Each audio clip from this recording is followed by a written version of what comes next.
Robert Baratheon arrived in the north with a roar in his throat and a train of gold-trimmed banners snapping crisply in the wind. Winterfell's great gates yawned wide to accept him, and the king of the 7 kingdoms, 20 stone of muscle now going soft, black hair gone to salted flecks of gray, rode in at the head of his retinue with an air of triumph and weariness all at once. The travelers had ventured long miles north to see his old friend, Eddard Stark, and to pay respects to the memory of the late Jon Arryn. Yet there was another, more subtle reason for his visit. At Robert's side rode his heir, Prince William Baratheon, a boy of near 16 years, and behind them followed the rest of the royal children, Joffrey, Myrcella, and Tommen. Few outside the Red Keep knew the deeper truths that William, dark-haired and stalwart, was truly Robert's and Cersei's son, while the fair-haired Joffrey and his siblings were born of a different lineage altogether. Officially, the realm knew all 4 as Baratheons, but those who cared to look more closely might have noted that only William possessed the coal-black hair and stormy blue eyes of House Baratheon. William was the firstborn, a living testament to a rare moment of genuine union between king and queen. He was quiet yet assured, tall for his age, and he bore his father's build, though leaner in the waist and shoulders. Often, the realm whispered that he was Robert reborn, though in temperament William harbored fewer of his father's more boisterous habits. He liked the courtyard for practice, the heat of the forge, and the quieter pursuits of reading and observation. There was something else that set him apart, the steely determination and fairness of spirit that seemed more akin to Ned Stark or Stannis Baratheon than Robert himself. By contrast, Joffrey, golden-haired, slender, with proud green eyes, rode with an overly stiff spine, scowling whenever the northern winds whipped his cheeks. He was younger by a year, yet in him was an arrogance fostered by Queen Cersei's doting attentions. Unlike William, Joffrey wore his arrogance plainly, rarely bothering with courtesy unless it served him.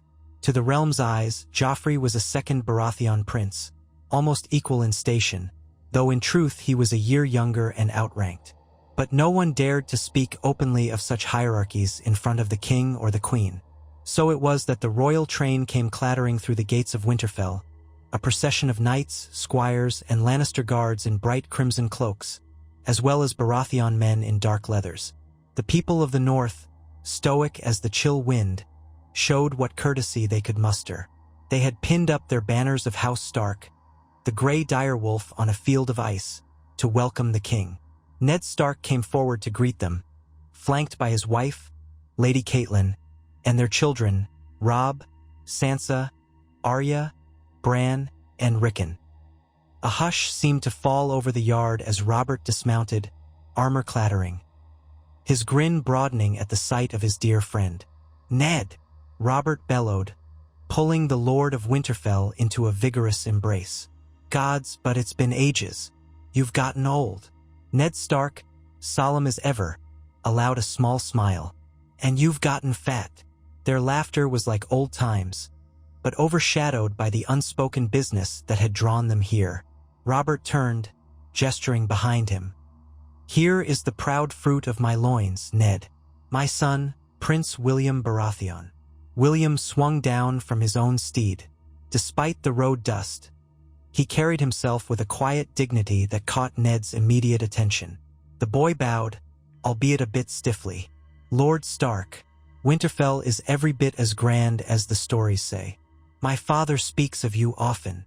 Ned gave a short bow in return, though he ranked below them only by feudal courtesy. But to the king he was more friend than subject.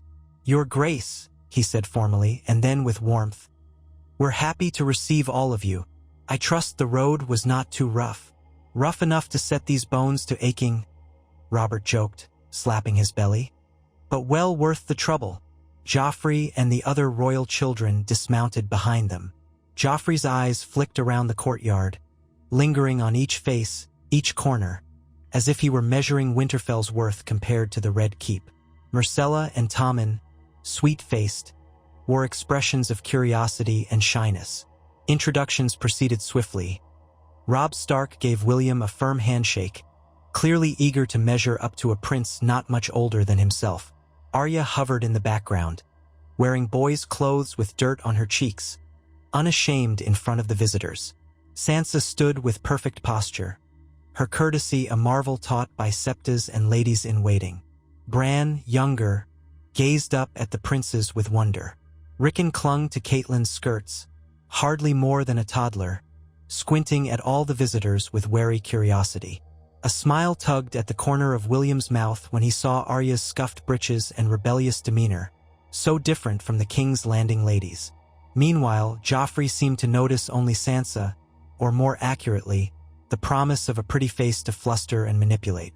Cersei had, of course, insisted her children remain polite and mindful of appearances. Even from her vantage seat in the royal wheelhouse, the Queen's green eyes swept the courtyard with calculating interest, seeking out each detail that might aid or hinder her. That evening, the banquet in Winterfell's great hall was a grand affair, with torches casting long shadows across walls hung with stark tapestries. Great joints of roasted boar and venison were brought forth, along with thick stews, fresh bread, and strong ale. The North knew how to feed hungry travelers, and Robert showed his appreciation by downing cups of ale and proclaiming, in his booming voice, that Ned Stark was the only reason the realm hadn't fallen to ruin yet.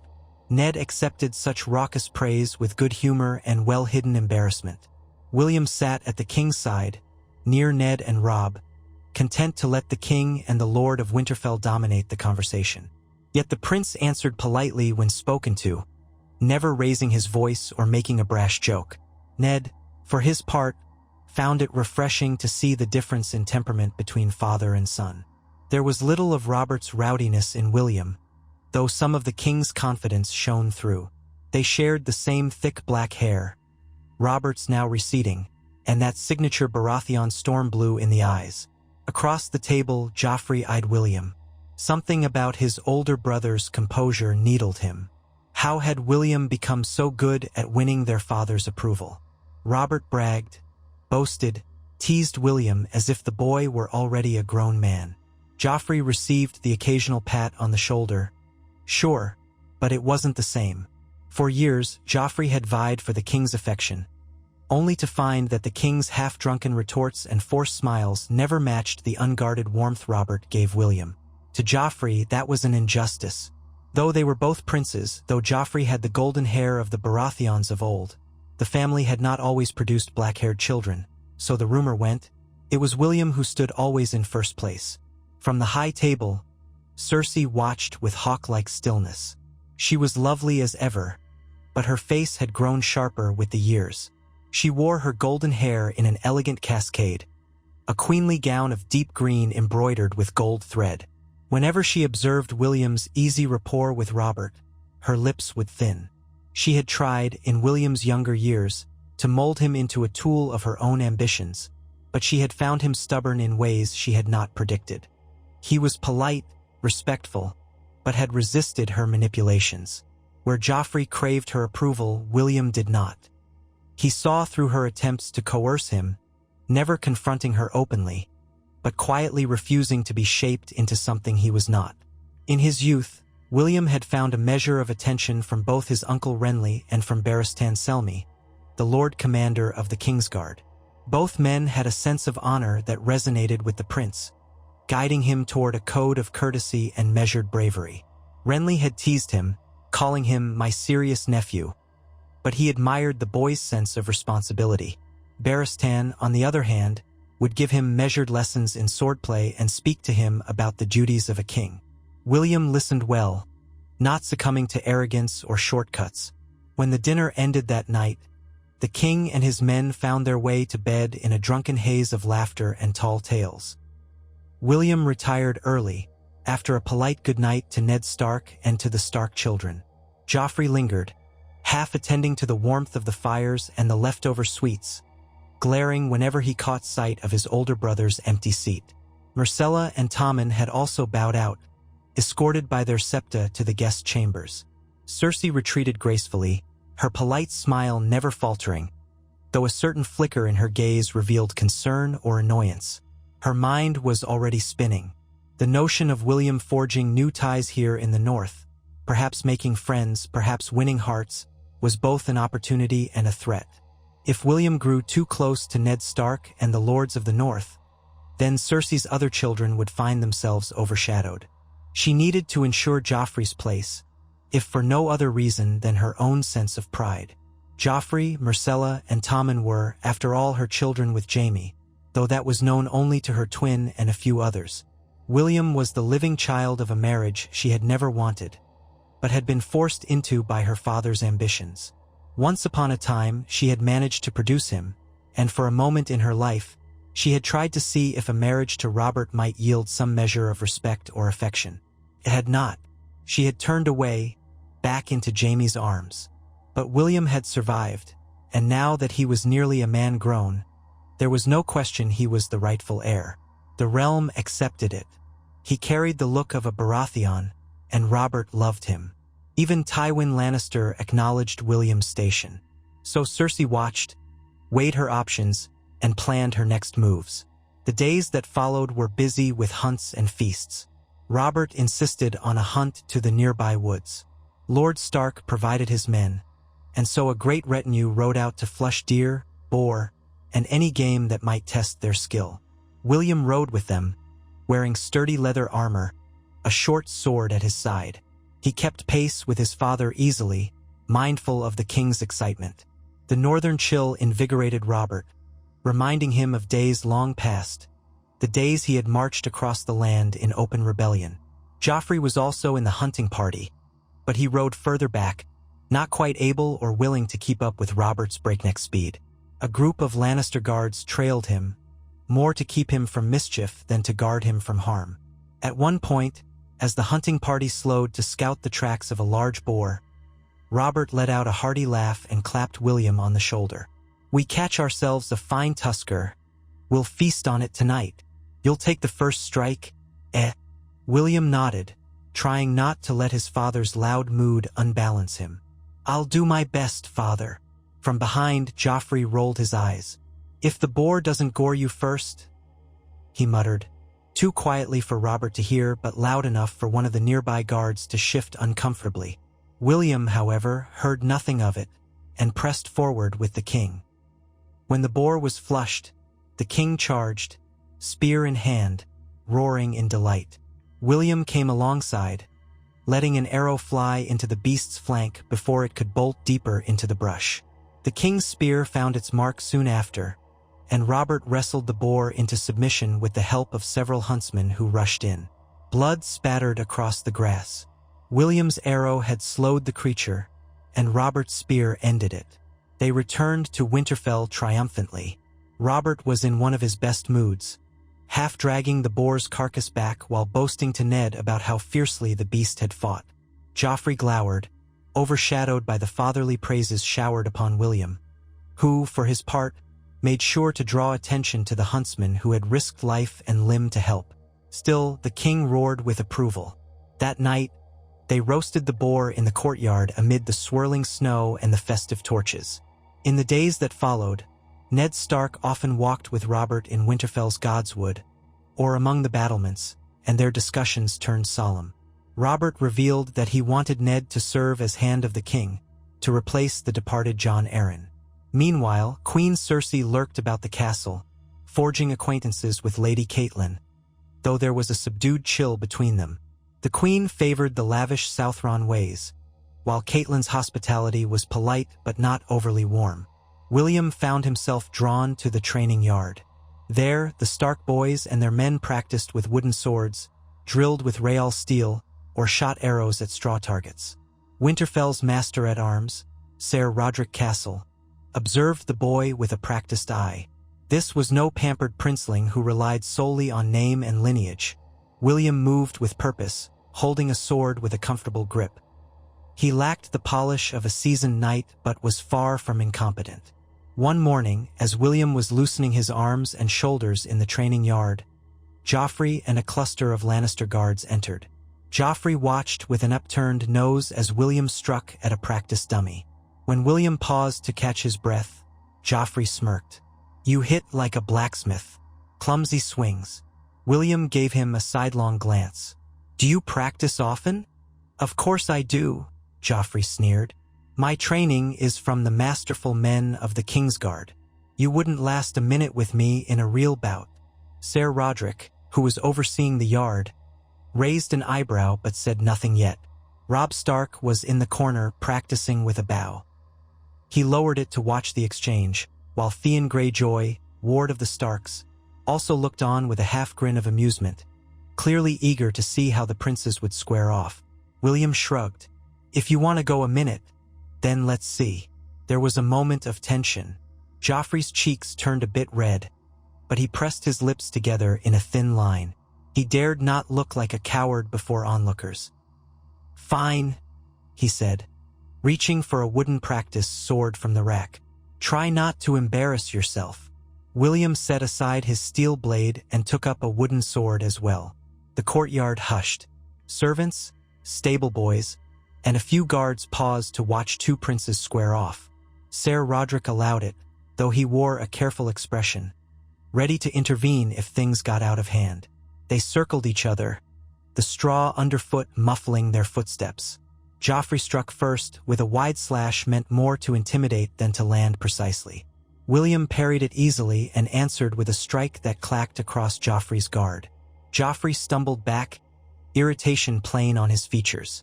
They exchanged more blows, with William steadily on the attack, though not recklessly so. Joffrey's technique was flashy. He'd clearly drilled certain moves with the intention of looking impressive, but he lacked stamina and the deeper knowledge of timing. William realized he could overwhelm Joffrey if he pressed just a bit harder, but there was the matter of protocol.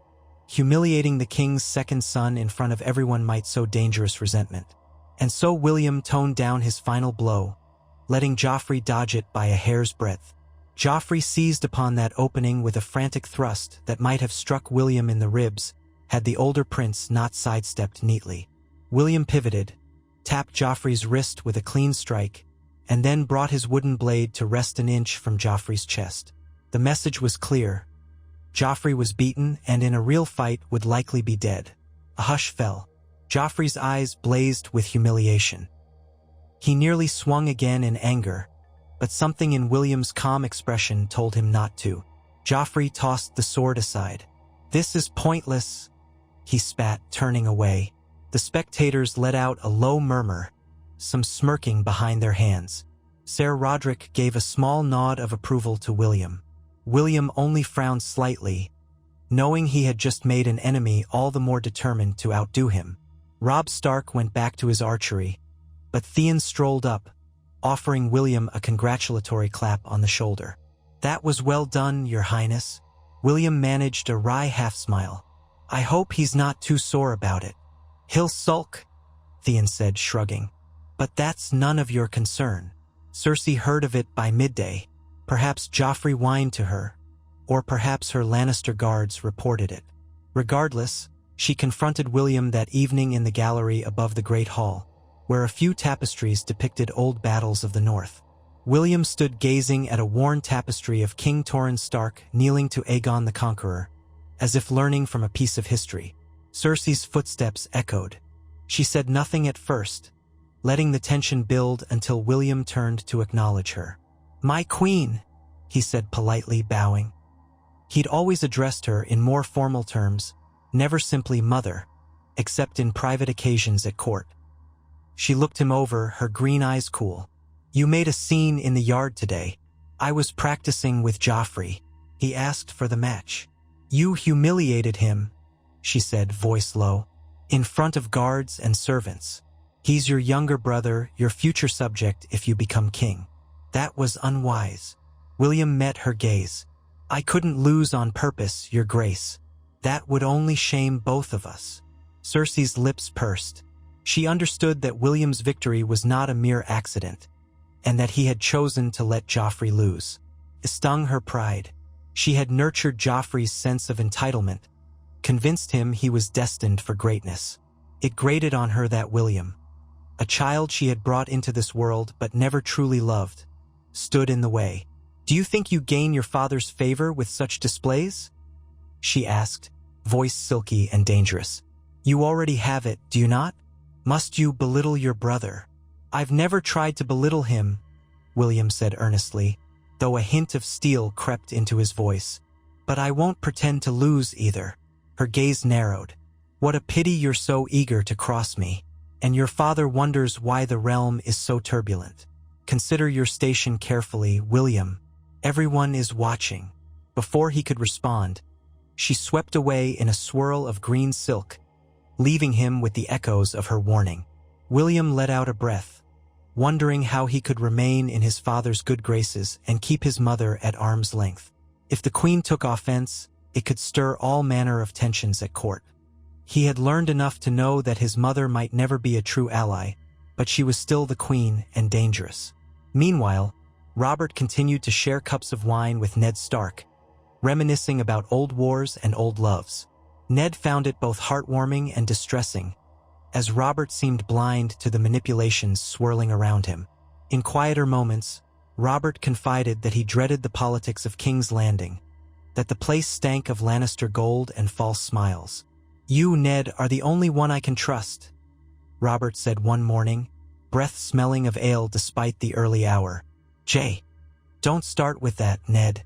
We'll talk more on the matter after we pay our respects to Lyanna's tomb." That left Ned little chance to argue. So it was that they ventured to the Stark crypts beneath Winterfell, accompanied by a small retinue that included William. Robert insisted his son come, that the boy should see the final resting place of the woman Robert claimed to have loved more than life itself. The crypt smelled of earth and cold stone. Torches revealed the severe faces of old Stark lords carved in granite effigies. They came at last to Lyanna's tomb, and Robert placed a single winter rose upon it, lost in a silence that even William would not break. Ned stood near, solemn. "It should have been me in that tomb, not her," Robert whispered, so quietly that William barely heard. Then, louder, he said, "I vowed to kill Rhaegar Targaryen for what he did. I did on the Trident, but it never brought her back." William shifted, uncomfortable. This was the first he had heard his father speak openly about that old tragedy. Part of him wondered, in a distant way, if his mother had ever truly held Robert's heart at all. When they emerged from the crypts, Robert's mood was somber, and William kept near his father, offering quiet companionship. Ned invited them to break their fast in the Great Hall, but the king wanted only to brood over old ghosts, so William politely took his leave. He found a quiet corner in the courtyard to mull over the stories he'd heard of Rhaegar, of Lyanna, of Robert's rebellion. The entire realm had shaped itself around those events, and now William was part of that shape, a living extension of the Baratheon victory. It was in the courtyard that Sansa Stark approached him, all courtesy and gentle grace. She curtsied, her auburn hair neatly braided, cheeks pink in the cool air. William inclined his head politely. "My lady," she stammered a bit, her tone shy but polite. "Your Highness, I hope you find Winterfell to your liking." He offered a small nod and a reassuring smile. "I do, my lady. It's quite different from King's Landing. Fresher air, kinder people in many ways." Her eyes lit at the compliment. "If there's ever anything you need, I know my Lord Father is close to your father. I'm sure we'll be traveling south soon. Perhaps—" She trailed off, unsure how to continue. She'd been half dreaming of princes and knights for years, and here was a prince, older than Joffrey by a year, with the black hair of House Baratheon and a quiet courtesy that reminded her of true knights from storybooks. William, for his part, was kind but did not seem smitten the way Joffrey sometimes pretended to be with Sansa's beauty. "I'll keep that in mind, Lady Sansa. Thank you." Elsewhere, Joffrey had cornered Arya Stark near the stables, looking down at her with a sneer at her muddy breeches. Arya glared back, fists clenched. If not for Micah the butcher's boy, who hovered protectively with a wooden practice sword in hand, Joffrey might have tried to strike her for some perceived insult. As it was, Joffrey simply insulted the boy, calling him a commoner and threatening to have him beaten. Arya eventually fled, cursing Joffrey under her breath. Micah followed. Cersei had promised to depart Winterfell within a fortnight, but Robert's insistence on enjoying the north prolonged their stay. Ned wrestled with the king's offer to become hand, confiding in Catelyn late at night. The Starks' concerns about the Lannisters were many, though no one questioned William's legitimacy. He was plainly Robert's son, and from what Ned could see, a decent lad, if overshadowed by the king's boisterous personality. Still, Cersei was not idle. She coaxed Sansa into small visits, inquiring about William's likes and dislikes. At times, the Queen would watch Robb and William spar in the yard. William clearly found the northern style of swordsmanship a bit raw and direct, but he adapted quickly. Robb wasn't quite as skilled as William, but they were of near age and matched stamina, and both gained from the practice. In the Great Hall, late one evening, Robert cornered Ned before the fire. William stood a short distance away, as he often stayed near the king, listening and learning. Robert placed a hand on Ned's shoulder and said, "I'll hear no more arguments. You will come south with me, Ned, and you'll serve as my hand. Bring your daughters, bring your sons, if you like." Ned Stark tried to protest. "This is my home. My place is. Your place is at my side." Robert thundered, though not unkindly. "Gods, Ned. I need someone who's not a vulture or a yes-man. Don't you see?" William shifted uncomfortably. He understood that politics was part of what was happening here. Perhaps if Ned Stark came south, it would be good for the realm. Or perhaps it would be a viper's nest for the noble lord of Winterfell. Catelyn arrived, as did Lady Stark's sister Lisa and her son in this altered scenario. But no, actually, Lisa would not be at Winterfell. She would be in the Eyrie, unless the story shifted. We'll keep to what is known. Lisa Arryn is in the Vale, so disregard that. Finally, Ned relented to Robert, albeit grudgingly. The decision was made. The king would soon return to King's Landing with Ned as his new hand. Along with them would go Sansa and Arya. Robb and Bran would remain, though Bran's fate was soon to be sealed by the infamous Tower incident. But that was yet to come. In the meantime, William found quiet companionship in the forging yard, speaking with Mikken, Winterfell's blacksmith, about the craft. He admired the forging process, the shaping of metal.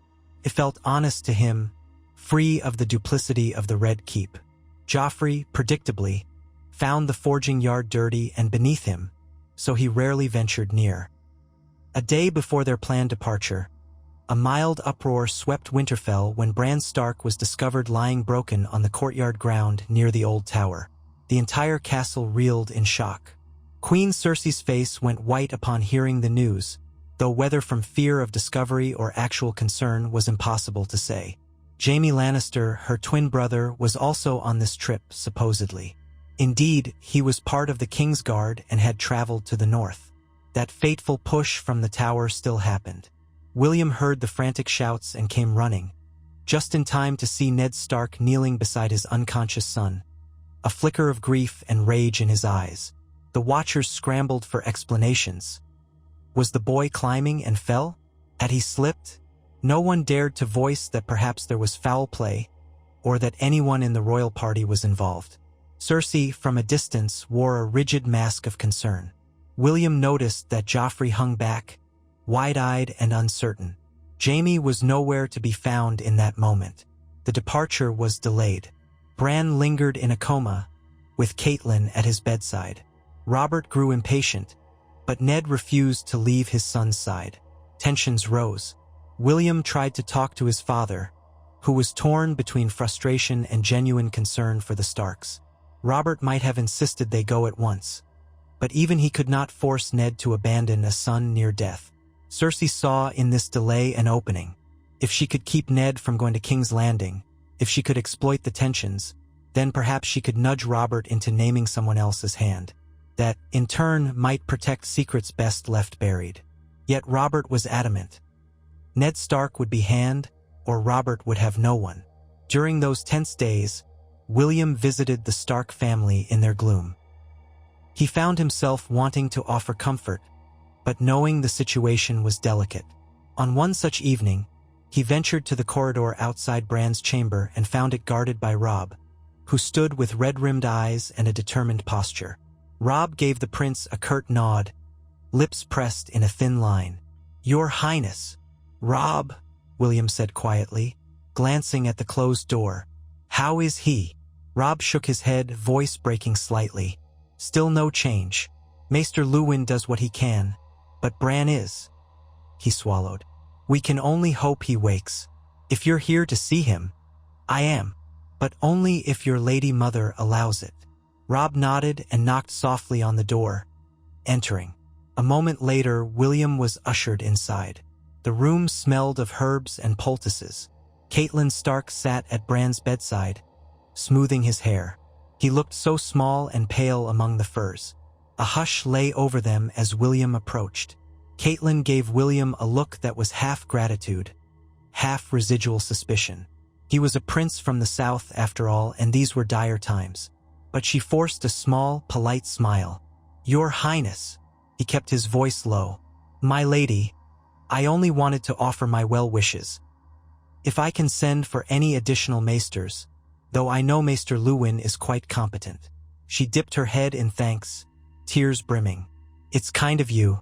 We're grateful." William lingered only a moment, gently placing a hand on Bran's arm, though the boy did not stir. Then he withdrew, leaving the Starks to their vigil. Outside, he exhaled slowly, the weight of tragedy settling in his gut. Below, in the great hall, Joffrey was pestering Sansa, a fiasco unfolding with him boasting that the boy must have been reckless, and that it wasn't his fault if Bran fell. Sansa looked torn between horror and the desire to please her beloved prince.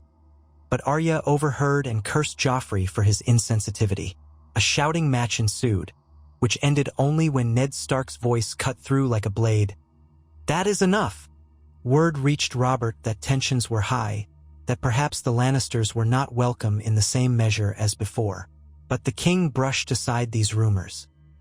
He insisted that Ned accompany him south as soon as Bran was stable or woke.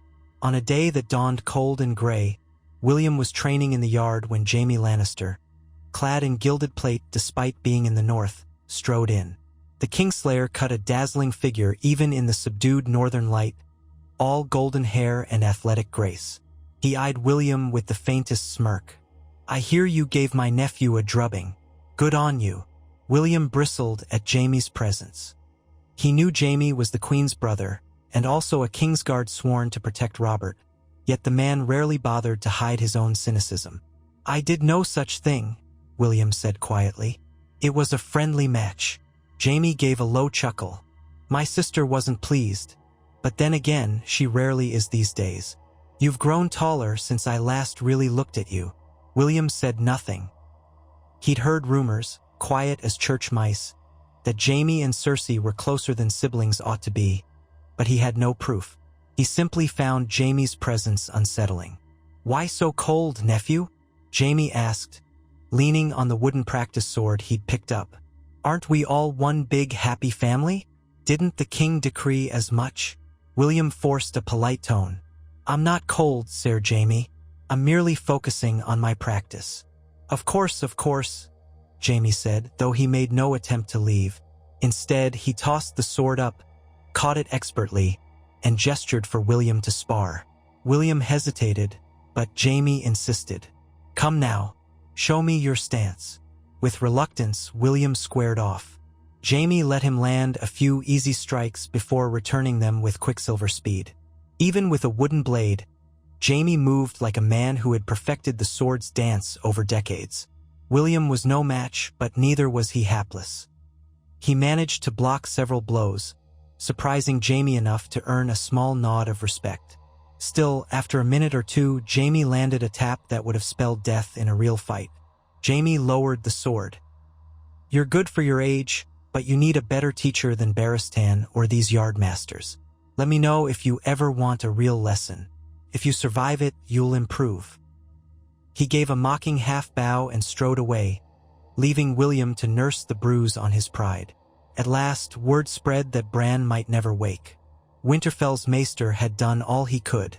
Ned, feeling torn between duty to the king and love for his son, finally agreed to journey south, leaving Catelyn behind to care for Bran. Robert insisted there was no time left to waste, so the departure was set. The caravans, the horses, the carriages were prepared for the long road south. William stood with his father near the gates as they readied to leave. Joffrey sulked a short distance away, glaring at Arya Stark, who was also to go south with her sister Sansa. Myrcella and Tommen climbed into one of the wheelhouses, under the watchful eye of their septa. Cersei swept about, ensuring every detail was in place, her every move as measured as a cat's. The king bellowed for Ned to hurry up, and soon enough, the Lord of Winterfell emerged from the keep, gray cloak swirling around him. He clasped arms with Robb, who would remain behind to manage Winterfell in his stead. Robert raised a meaty hand and signaled the party to march. The gates of Winterfell groaned open, and a column of knights, men-at-arms, and servants flowed out. The small folk gathered, some cheering or calling out blessings, while others watched somberly. It was a momentous occasion, for rarely did the king journey so far north, and now he departed with one of the realm's great lords in tow. For the first few days of travel, the party was subdued. The king drank less than usual, though he still told bawdy jokes around the campfire at night. Ned rode with them, silent and stern, weighed down by worry for his broken son. Joffrey and Sansa had begun a tentative courtship, with Joffrey trying to impress the older men by bragging of hunts and swords, and Sansa trying to remain demure, as her mother and Septa had taught her. Arya loathed the entire affair, riding apart when she could. William spent more time near Ned, ironically enough, or near the front with the king. Robert's braying voice cracked jokes about how he needed to see some southern sunshine again, or how he hoped to drink many a mug of good wine once they reached the comfort of the south. Yet behind that jovial facade, there lurked a restlessness. William knew his father sometimes resented the Lannisters and their hold over court. The presence of Tywin Lannister's wealth and influence weighed heavily on Robert, even if the king would never say so openly. Cersei, riding in her own lavish wheelhouse, used the traveling knights to speak quietly with Joffrey. She'd counsel him on courtesy, on ways to undercut William's standing. "You must show the people that you are a true princely figure," she whispered one evening, the flicker of lamplight dancing in her emerald eyes. "William might be older, but that doesn't mean he's better. You are a Lannister, and all the realm knows how proud that name is." Joffrey set his jaw. "Father only sees William." She touched his arm, softening her tone. "Your father is a fool, but the realm will see your worth if you present it well. There will come a time when you can prove yourself. Wait for it." Meanwhile, William lay awake in his tent, hearing the distant murmur of the king's men. His father was likely snoring in his own tent.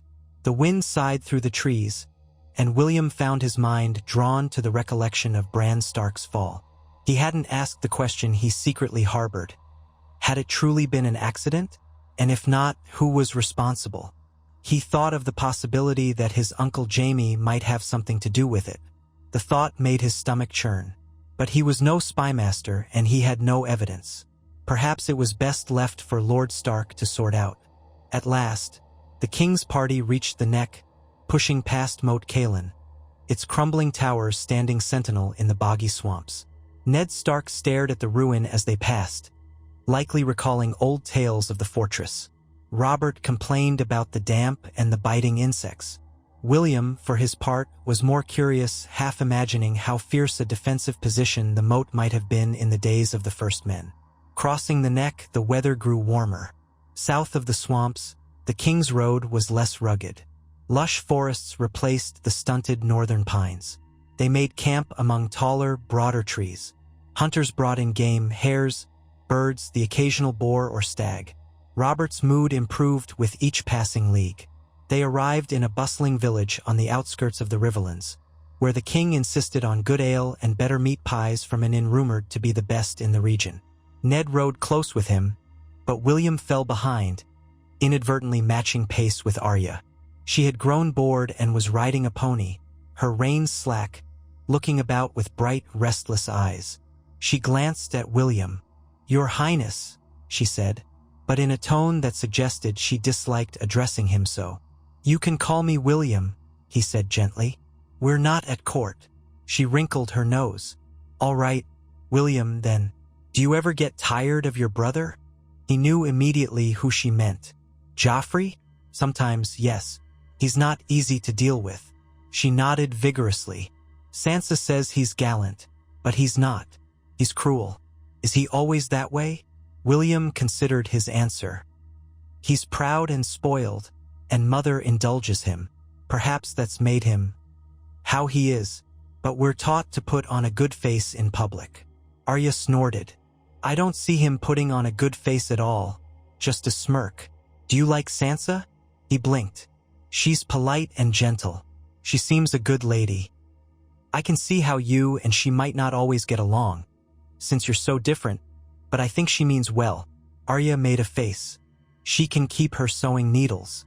I'd rather have a sword. William found himself smiling. I don't see why not. My sister Myrcella tries to be brave, too, in her own quiet way. Tommen's gentle, but also too young to worry about swordplay. I guess each of us is different. Arya considered that but said nothing more. They rode on, parting when they neared the village. There, men bustled about to stable the horses, while the king and Ned dismounted. Robert declared they'd stay the night at the inn and invited Ned to share a private supper. The rest of the retinue dispersed to the local taverns or set up tents if rooms were scarce. The next morning, William was summoned by Cersei to her chamber in the inn's upper floors. He knocked, entered, and found her seated at a table, looking out a window at the muddy street below. A Lannister guard stood near the door, silent. You wanted to see me, Your Grace? William asked. She didn't look at him immediately. Sit, please. He obeyed, gingerly lowering himself into a creaking wooden chair. She turned, her green eyes unreadable. When we reach King's Landing, you will be at the center of the realm's attention once more. How you act will reflect on the crown, on our family. I want to be sure we understand each other. William met her gaze but did not speak. You have grown into a fine swordsman, she said, voice smooth but carrying an edge. Your father is proud. The lords and ladies see in you a reflection of him. That might grant you favor, but it also paints a target on your back. I realize that. Do you? She asked softly. Because in King's Landing you'll be surrounded by vipers. The only alliances that matter are the ones we forge. If you insist on forging them with the wrong people, Starks, Tullis, or those who resent the Lannisters, you'll undermine our family's strength. William watched her carefully. Lord Stark is father's oldest friend. He fought at his side in the rebellion. Are they the wrong people? Cersei waved a hand dismissively. Times change. The king has outlived many friendships.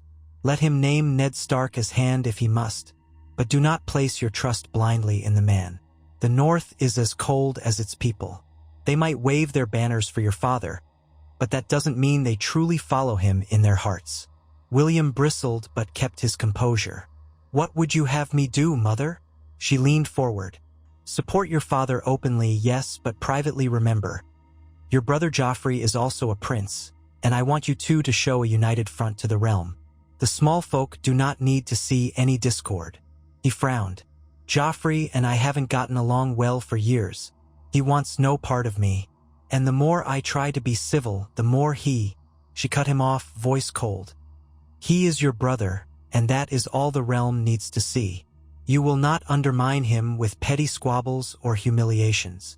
William almost laughed at the hypocrisy, but he held it in.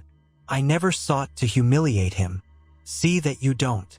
She leaned back, a slender hand toying with a ring on her finger. If any conflict arises, remember your duty to protect the Baratheon name. That includes Joffrey, Myrcella, Tommen, and me. She let the final word hang in the air. William nodded stiffly. I understand, Your Grace.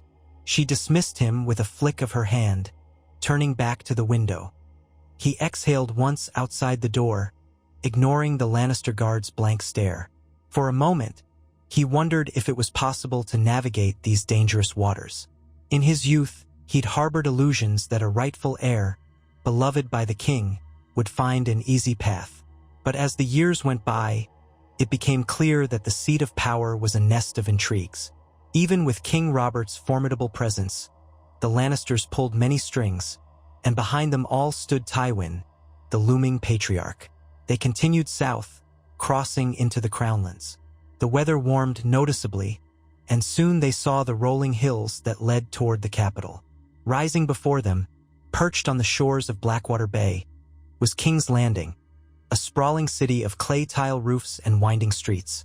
The Red Keep jutted from Aegon's high hill like a red stone behemoth, the banner of House Baratheon, crowned stag on a field of gold, flying beside the Lannister crimson and gold.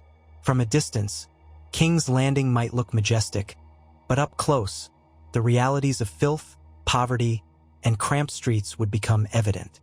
Robert spurred his horse forward, nostrils flaring as if eager to reclaim his seat. Ned Stark rode beside him, stoic. William followed, scanning the city's familiar sprawl. Joffrey maneuvered his horse to ride next to his mother's carriage, ignoring William entirely. The gates opened to let in the royal procession, and crowds of small folk lined the streets, cheering for their king. Children ran barefoot alongside the column of guards, calling out for a glimpse of the princes and princess. Flowers were thrown, landing in the dust. William felt a pang in his chest, remembering how he'd longed to see the outside world when he was younger, cooped up in the Red Keep. Now that he was returning from the north, he had a sense of displacement. The entire city was simultaneously his home and a place of uncertain dangers.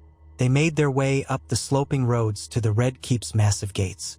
Within, the castle's courtyards bustled with knights, guards, and courtiers arrayed to greet their king.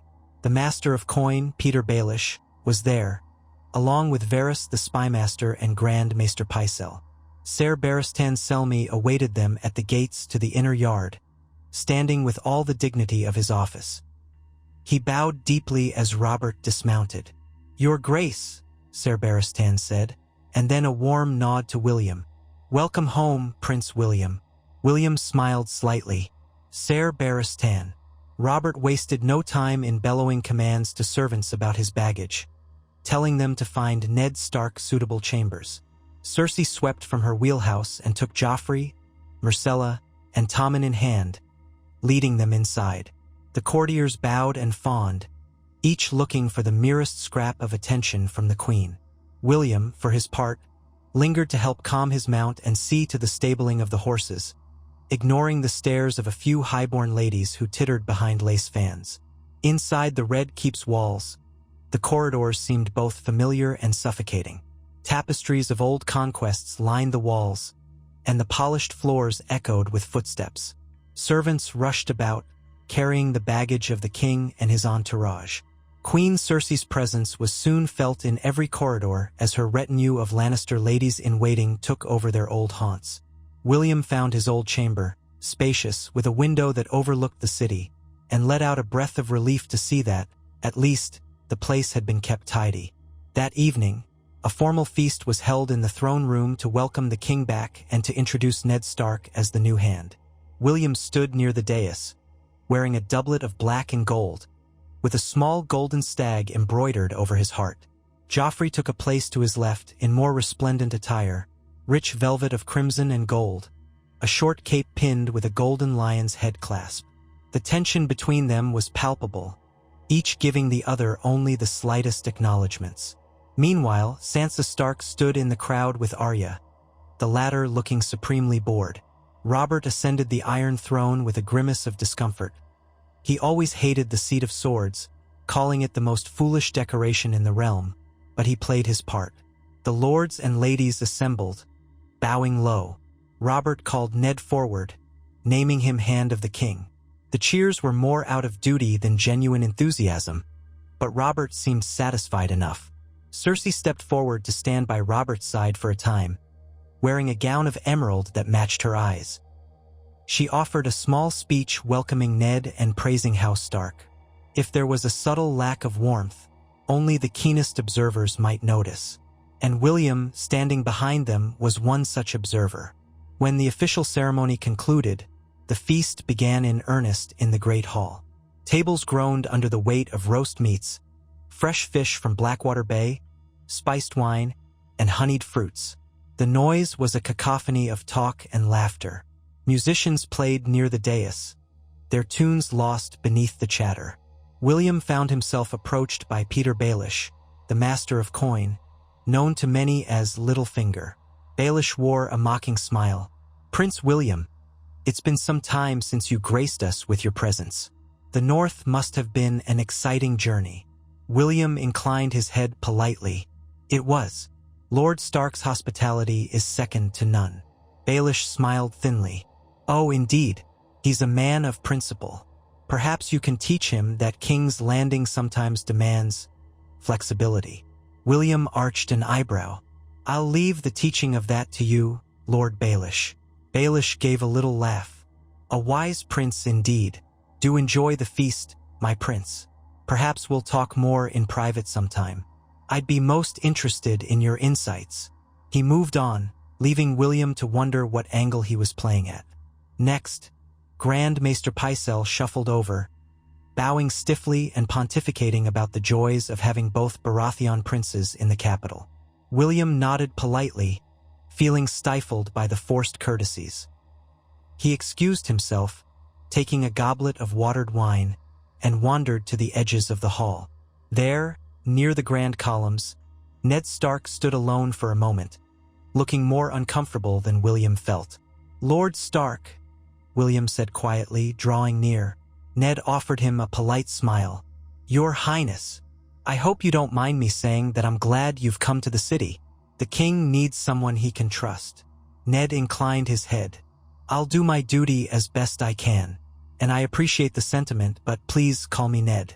I don't stand on ceremony with Robert's son. William nodded, a small grin tugging at his lips. Ned, if you need anything, or if the city grows confusing, I can help guide you. I've spent most of my life in these walls. Ned studied him, as if trying to discern his sincerity. Thank you. I might take you up on that. Though, from what I see, you may have your own difficulties keeping an eye on Joffrey. He glanced at the dais, where Joffrey sat, laughing too loudly with some Lannister knights. William's gaze flicked that way. He's complicated, but I'll manage. Ned gave him a thoughtful nod. You carry yourself differently than him. Less arrogance, more quiet thought. Speaks well of you. If the king is grooming you to rule someday, I expect you'll make a different kind of king. William blinked, struck by the directness of the words. I thank you, Ned. I only hope to serve the realm as best I can. Before Ned could reply, Robert called for him, demanding his presence at the head table for toasts. With a last nod, Ned departed, leaving William alone again. Across the hall, he spotted his mother, scanning the crowd until her gaze landed on him. She lifted her goblet slightly in a gesture that might have been acknowledgement or warning. He gave a small nod in return, then turned to find a quieter corner. The feast wore on, and soon enough Robert was roaring half-drunken jokes, to which the crowd responded with polite laughter. The tension between the king and queen rippled beneath the surface, but as always, appearances had to be maintained. After many courses of food, the king signaled for music. Dancers took the floor, swirling in bright colors. Joffrey forced Sansa into a dance, though she seemed eager enough if somewhat nervous. Arya lurked near the edges, looking for a chance to slip away. Myrcella and Tommen were escorted out of the hall by their septa, as it grew late for children. William found himself drawn back into courtly conversation, forced to exchange words with lords he barely knew, or to greet knights from the Westerlands who bowed with excessive flattery. At one point, the flickering torchlight caught on Joffrey's hair, turning it almost copper. Joffrey parted from Sansa, swaggering up to William. The younger prince's eyes glinted with an emotion William recognized: resentment. Enjoying your triumphant return, brother? Joffrey asked, voice dripping with sarcasm. William sipped from his goblet. I've had more enjoyable nights. Joffrey smirked. Try not to embarrass yourself. We wouldn't want the realm to think the crown prince can't handle a bit of feasting. William studied his brother's face. He saw the challenge there. There's no need for this, Joffrey.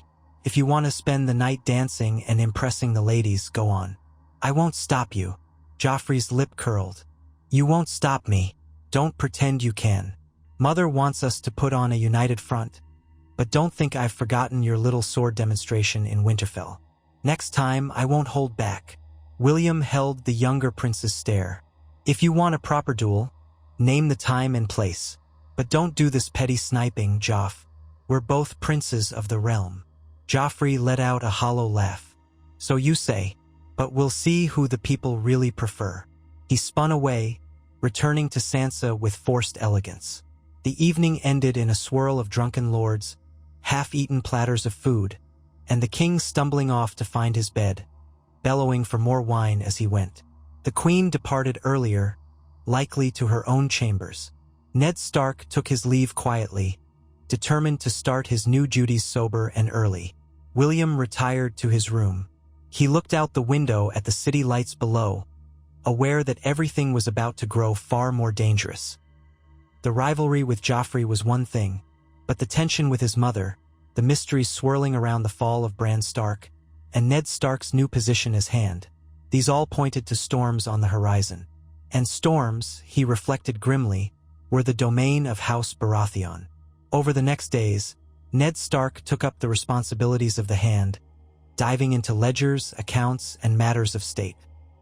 He found that King's Landing was drowning in debt Robert spending on tourneys, feasts, and the crown's extravagances had put the realm in the red with the Iron Bank and the Lannisters. William occasionally visited the Tower of the Hand, offering help or advice where he could, but mostly he stayed out of Ned's way, recognizing the gravity of the man's task. Joffrey, on the other hand, spent his days flaunting his status, harassing servants, and attending elaborate lessons from paid sycophants. The city's rumor mill began to hum with stories of the two Baratheon princes.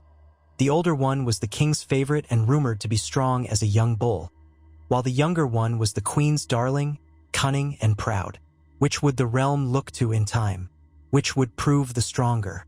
Cersei orchestrated small courtly events, inviting lords and ladies to dine with her, subtly praising Joffrey's virtues. William was invited but felt out of place, enduring it all for the sake of appearance. He found sanctuary in the yard, training with the likes of Barristan Selmy or in private sessions with some of the more honorable knights. There, at least, was clarity in the clash of steel and the sweat of effort. Rumors reached William's ears, whispered by stable hands or passing guards, that Ned Stark was investigating the circumstances of Jon Arryn's death. Some said it was poison. Others claimed it was a sickness. Then there were more dangerous whispers about the parentage of the royal children. William's existence complicated those rumors. He was black-haired, a living testament to the Baratheon blood. But Joffrey, Myrcella, and Tommen were golden-haired. Would Ned Stark notice the discrepancy? Would he find the truth that so many tried to hide? William was neither naive nor ignorant of these undercurrents. He saw how Ned Stark studied Joffrey's features from time to time, how he pored over the lineage of House Baratheon in old scrolls and books. William's very presence might hint at the truth. He struggled with whether to speak to Ned about it, but in the end he held his tongue. If Ned discovered the truth on his own, it might tear the realm apart. If William tried to intervene, it could destroy him as well. Days turned to weeks and tension coiled tighter. Robert announced a grand tournament in honor of Ned Stark's appointment as Hand. The city buzzed with excitement. Knights from across the Seven Kingdoms flooded in to compete for gold and glory. William found the idea thrilling, an opportunity to prove himself in the lists. Yet he also knew that his mother would disapprove of him risking injury. Robert, on the other hand, might encourage it. As the day of the tournament drew near, knights practiced in the yards, battered each other in mock duels, tested their mounts on the jousting grounds outside the city walls. Joffrey took to parading around in golden armor, though he was too young and inexperienced to truly compete. He seemed content to strut, letting others admire him. William, however, quietly trained in the early mornings, trying his hand at the lance. He wasn't yet a master juster, but he was determined to hold his own. Barristan Selmy offered a few pointers, praising his form and calm under pressure. The queen discovered William's intentions and summoned him to her presence again. This time she was more direct. "You will not enter the lists." William met her glare evenly. "The king wants me to show our house's skill and bravery." She stood, crossing the room in a swish of emerald skirts. "Your father's drunken whims aren't always what's best for us. You have no experience in a real joust. If you get unhorsed by some hedge knight, you'll bring the realm's mockery upon you. And if you're injured, it will reflect poorly on the crown. I've trained. Baratheon says. Baratheon coddles you, boy, Cersei snapped. You will not compete. That is final. Anger flickered in William's eyes. He wanted to retort that she had no authority to override the king, but he knew well how court politics worked. Cersei often got her way, even if it meant subtly sabotaging those who opposed her. Still, Robert was the king. If William could gain his father's explicit blessing, would that override the queen's disapproval? Possibly, but it would also invite her fury. He gave a short bow, neither agreeing nor refusing. As you wish, mother. She seemed unsatisfied with his neutral response, but she let him leave. Outside her chambers, he clenched his fists, torn between desire for glory and the need to avoid provoking a vicious feud. In the end, he resolved to speak with Robert directly. He found his father in the council chambers, in the middle of an argument with Ned Stark. The moment William stepped in, Robert rounded on him, face flushed. Ah, my son. Good. Maybe you'll help me talk some sense into your Uncle Stannis. He's not here, but he's all Ned wants to talk about. He laughed bitterly at his own words. Ned stood off to the side, arms crossed, looking grave. William furrowed his brow. Father, I didn't mean to interrupt. Robert waved a dismissive hand. No matter. Out with it. I'm in dire need of a distraction. William hesitated, flicking a glance at Ned, who looked on with mild curiosity. Father, I wish to ride in the tourney. I've been training. I'm of an age. Robert grinned widely. Hells yes, that's the spirit. My boy, you'll show them all. You have the Baratheon blood in your veins, after all. Ned frowned. He's still young, Robert. Jousting in a grand tourney can be dangerous, especially for one untested. Robert scoffed. Bah, better tested early than left to rot. He's got it in him, Ned. Let the boy prove himself. William felt a flush of relief. Thank you, father. I'll do my best. Robert clapped him on the shoulder. Aye, you will. That's settled, then. Now be off. Ned and I have more pressing matters to discuss. William offered a respectful bow, but as he left, Ned's eyes met his with a wordless caution. The Lord of Winterfell clearly worried about the Queen's reaction, and he was right to. When the news reached Cersei, she confronted Robert in private, raging about how foolish it was to risk the crown prince in a mere spectacle. Robert stormed out of that meeting, cursing and shouting about how he was king and would not be gainsaid. The day of the Hands tourney arrived. Crowds gathered in the stands outside King's Landing. Colorful pavilions dotted the fields, each knight displaying his sigil. Vendors hawked food and cheap tokens of fortune. The king sat in the royal box, flanked by the queen, Joffrey, and the high lords. Sansa Stark sat nearby, as did Arya, though she seemed more interested in the excitement than the pageantry. Ned Stark was beside Robert, wearing the Hands chain of office, looking stern and vaguely uncomfortable. William, dressed in modest but well-crafted armor of dark steel etched with gold, prepared himself in his own small pavilion. Barristan Selmy checked his lance and harness. Before the justs began, the king announced the prizes, then introduced the knights who would compete. Cheers arose as names like Ser Gregor Clegane, Ser Loras Tyrell, and others were called. When Prince William Baratheon's name was proclaimed, the crowd roared, enthralled by the notion of the king's true-born heir in the lists. In the royal box, Cersei sat rigid, forced to join in the applause. Joffrey smirked, waiting to see if William would fail. William rode out on a fine destrier, heart hammering in his chest. He reminded himself of Barristan's advice. Keep the lance steady, time the strike to the opponent's shield. He had practiced, but this was no mere yard drill. The cheers of thousands rattled his nerves. He forced himself to focus. His first opponent was a hedge knight from the Stormlands, a courteous man who bowed low to William. They exchanged blows in a series of passes. William felt each impact jolt his arm, but he held firm. On the final pass, he struck the knight's shield cleanly, unhorsing him. The stands erupted in cheers. William's heart soared with relief. In the next round, he faced a lesser lord's son, who had a flashier style but less control. The tension rose as they clashed. William's shield rang from the impact of a heavy lance. Pain stung his shoulder, but he stayed mounted. On the second pass, the opponent's lance shattered on William's breastplate, nearly toppling him, yet he managed to stay astride. On the third pass, William caught the opponent's helm with the tip of his lance, glancing blow though it was, and dislodged the man. Another victory. Applause thundered.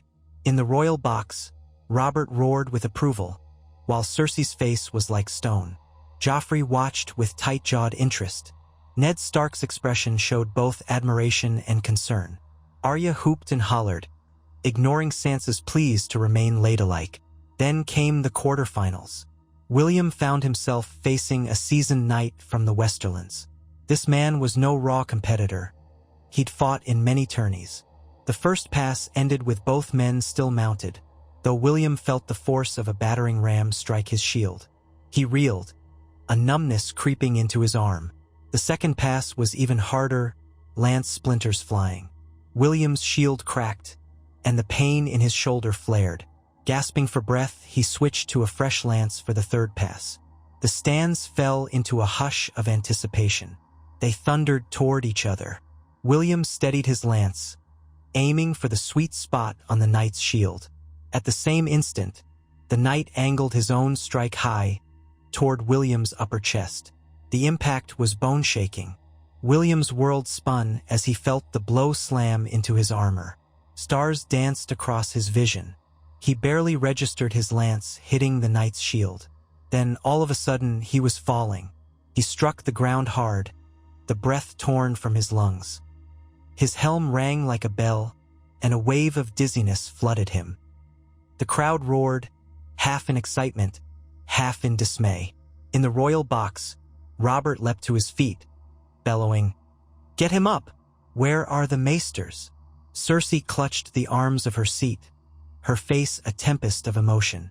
Joffrey's eyes gleamed, though he tried to hide it with a feigned expression of concern. William lay gasping, wanting desperately to pull off his dented helm. Hands were upon him, Barristan Selmy, the event squires. They eased his helm free, revealing a bruise forming on his temple. Blood trickled from a cut on his lip. The knight who unhorsed him dismounted at once, kneeling at William's side in genuine concern. "Your Highness, are you all right?" William coughed, nodded slightly. The crowd's roar dimmed to an anxious murmur. Then, with Barristan's help, William rose to his feet. His legs trembled, but he forced himself to stand tall and raise a hand to the crowd. A thunderous cheer erupted once more, relieved. Even though he had lost this round, many had feared he might be gravely injured. In the box, Robert exhaled, sinking back into his seat. Cersei looked both relieved and quietly furious. Ned Stark allowed a trace of relief to flicker across his features. Sansa sighed, her hands clasped at her breast, while Arya nearly jumped for joy that William was not seriously hurt. William was escorted from the field to the chirurgeon's tent. The knight who'd unhorsed him was declared the winner of that bout and advanced.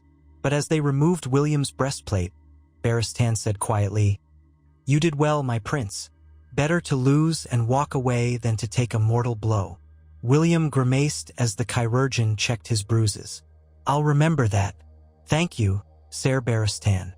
He ached all over, but a small wave of pride warmed him. He had proven he wasn't helpless. He'd won 2 matches in a grand tourney, an achievement for someone so young. He could almost taste his father's approval. He only wished the look on his mother's face had not been so dark.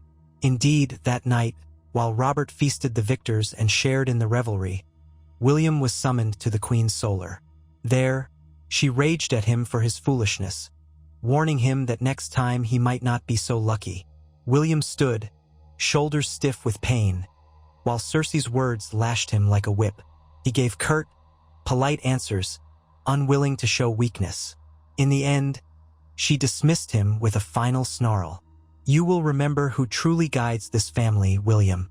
Cross me again, and you will regret it." As he walked away, William felt a simmering frustration in his blood.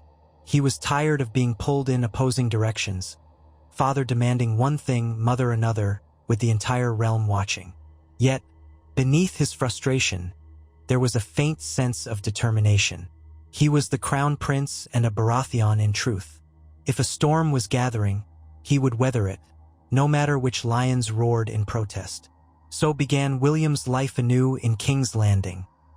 A precarious balance between Robert's boisterous love and Cersei's dangerous scrutiny, with Joffrey always lurking in the background, jealous and resentful. It was only the beginning of a larger game, a Game of Thrones, where bloodlines, loyalties, and crowns could be forged or broken in a single stroke. And in this game, William Baratheon, the true-born son, stood at the very center, whether he wished it or not. William Baratheon woke early the morning after the jousting, his body aching from bruises he hadn't known existed. The rising sun filtered through the shutters of his chambers, painting the floor in dusty bars of light. He drew a shallow breath, recalling how the air had been knocked from him when he struck the ground. Even so, he felt a faint surge of pride. He had proven himself that day. Despite the Queen's fury, despite Joffrey's spiteful anticipation of seeing him fail, he had ridden like a true Baratheon. He pushed back the covers and rose, head swimming for a moment. The chirurgeon had bandaged his shoulder, applied salves, and warned him to rest. Yet William could hardly stay abed with so much happening in the Red Keep. His father was championing feasts for the tourney's winners and had invited half the city to drink themselves senseless in his honor. Ned Stark, meanwhile, was no doubt knee-deep in matters of the realm. And somewhere, Cersei was already maneuvering, ensuring her favored children shone as brightly as possible. He dressed carefully, favoring his sore shoulder. The doublet he chose was dark blue with faint gold trim, a subdued nod to House Baratheon. A servant entered, bearing a steaming basin of water for washing. She offered a respectful bow, eyes darting to the bruises on his face. William thanked her quietly, washing away the night's sweat. When she left, he took a moment to steel himself, then headed into the corridor.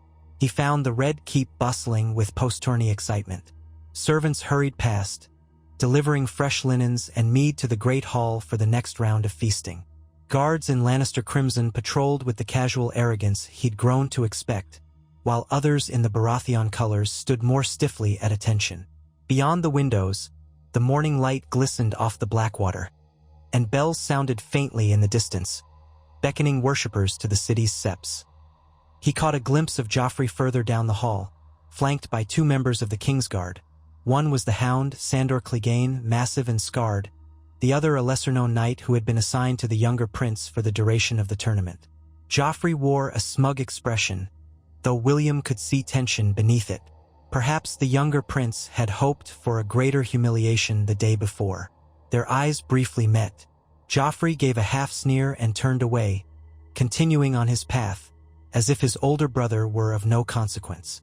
William let the moment pass, stepping in the opposite direction. The Queen had made it clear she wanted him nowhere near Joffrey in front of the crowds, unless it was staged to look pleasant. He would abide by that for now. There were bigger things to worry about, especially with Ned Stark's investigations stirring trouble among the Lannisters. William was aware that something was amiss.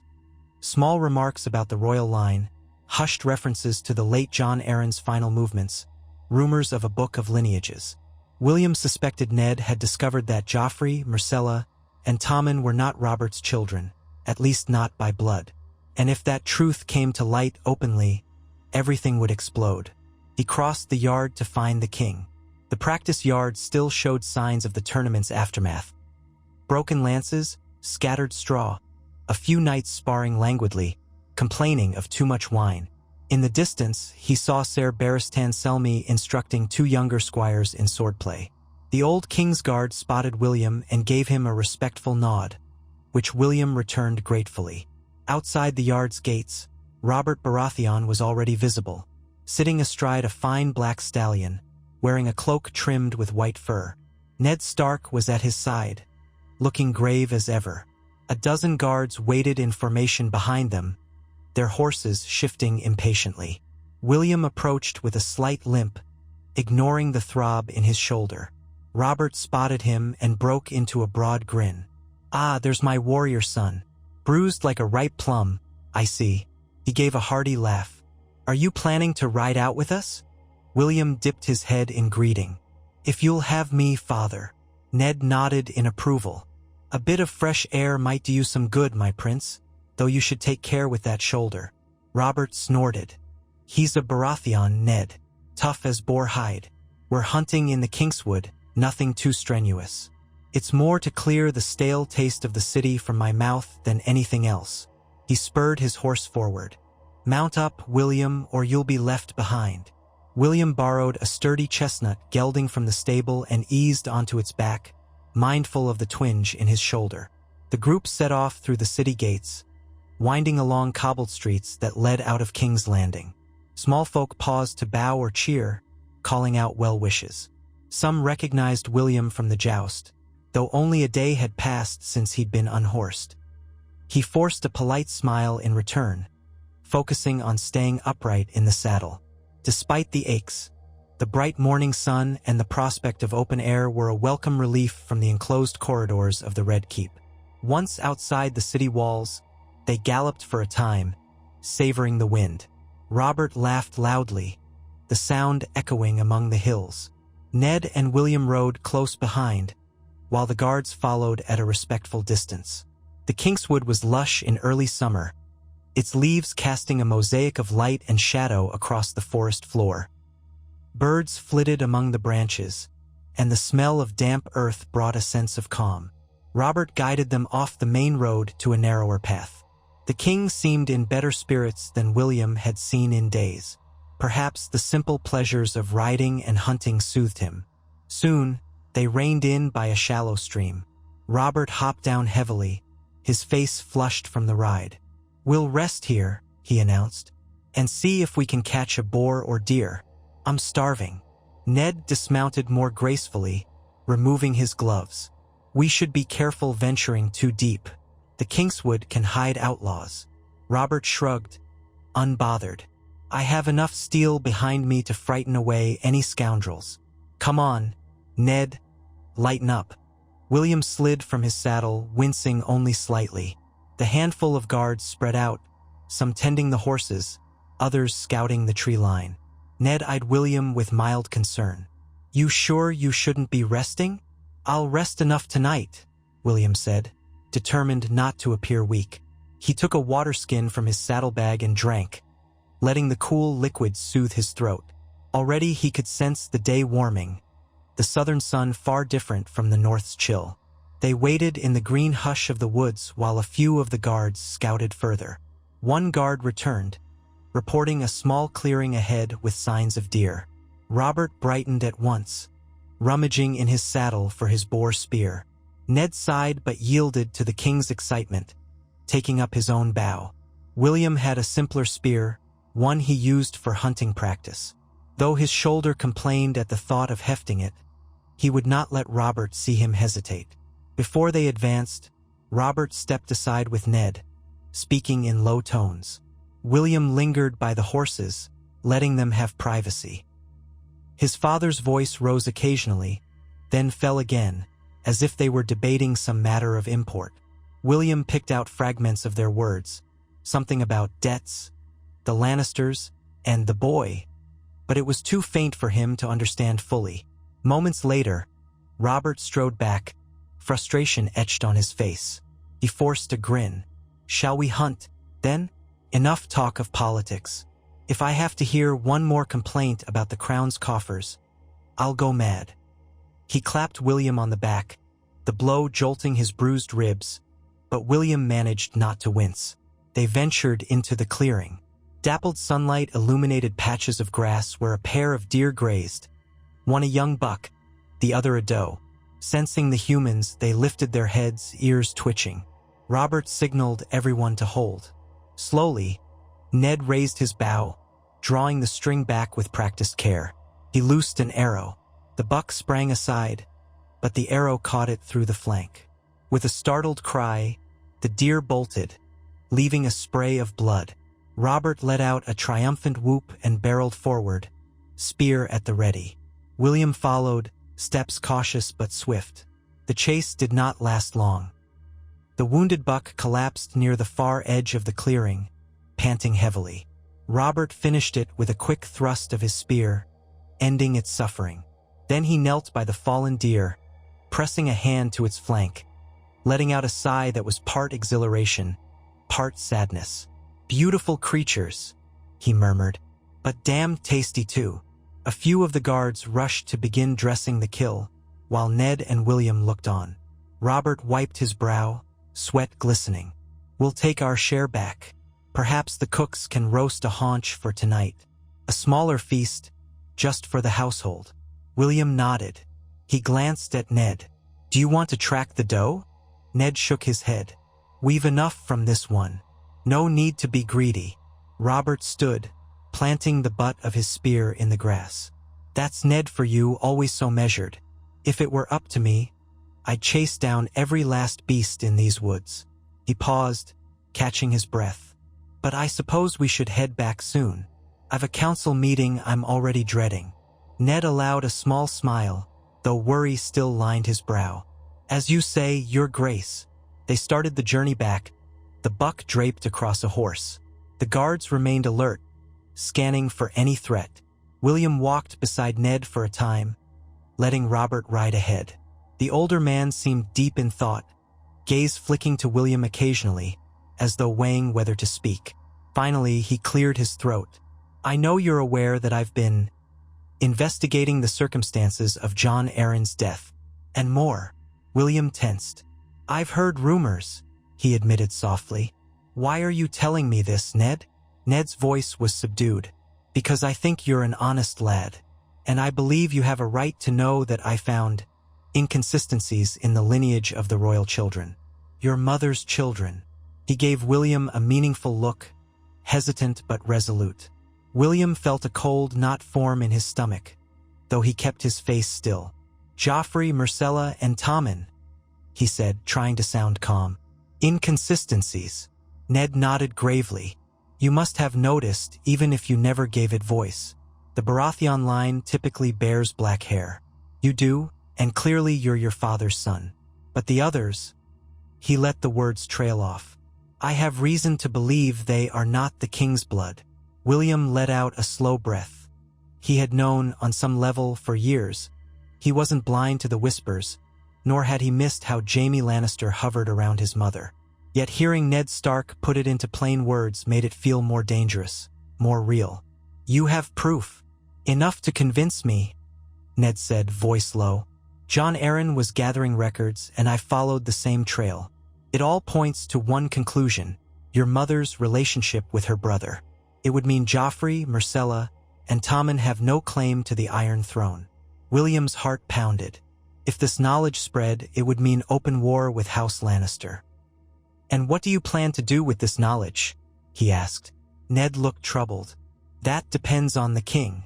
I want to speak to him privately, away from your mother, away from the Lannisters.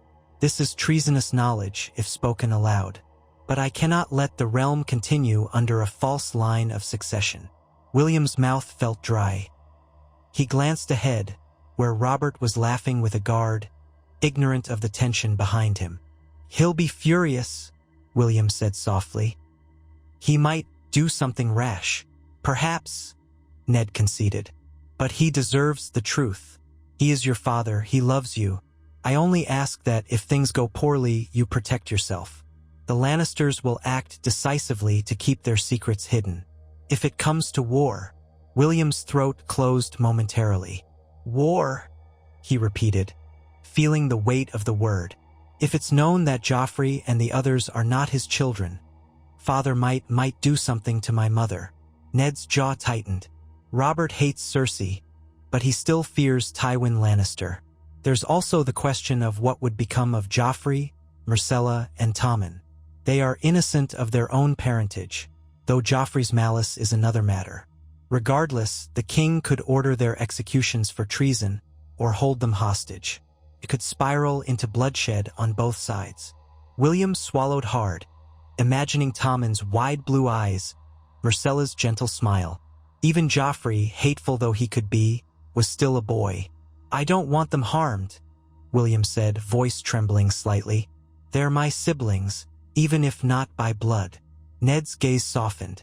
"I know, but if the truth comes out, your father's wrath might be unstoppable.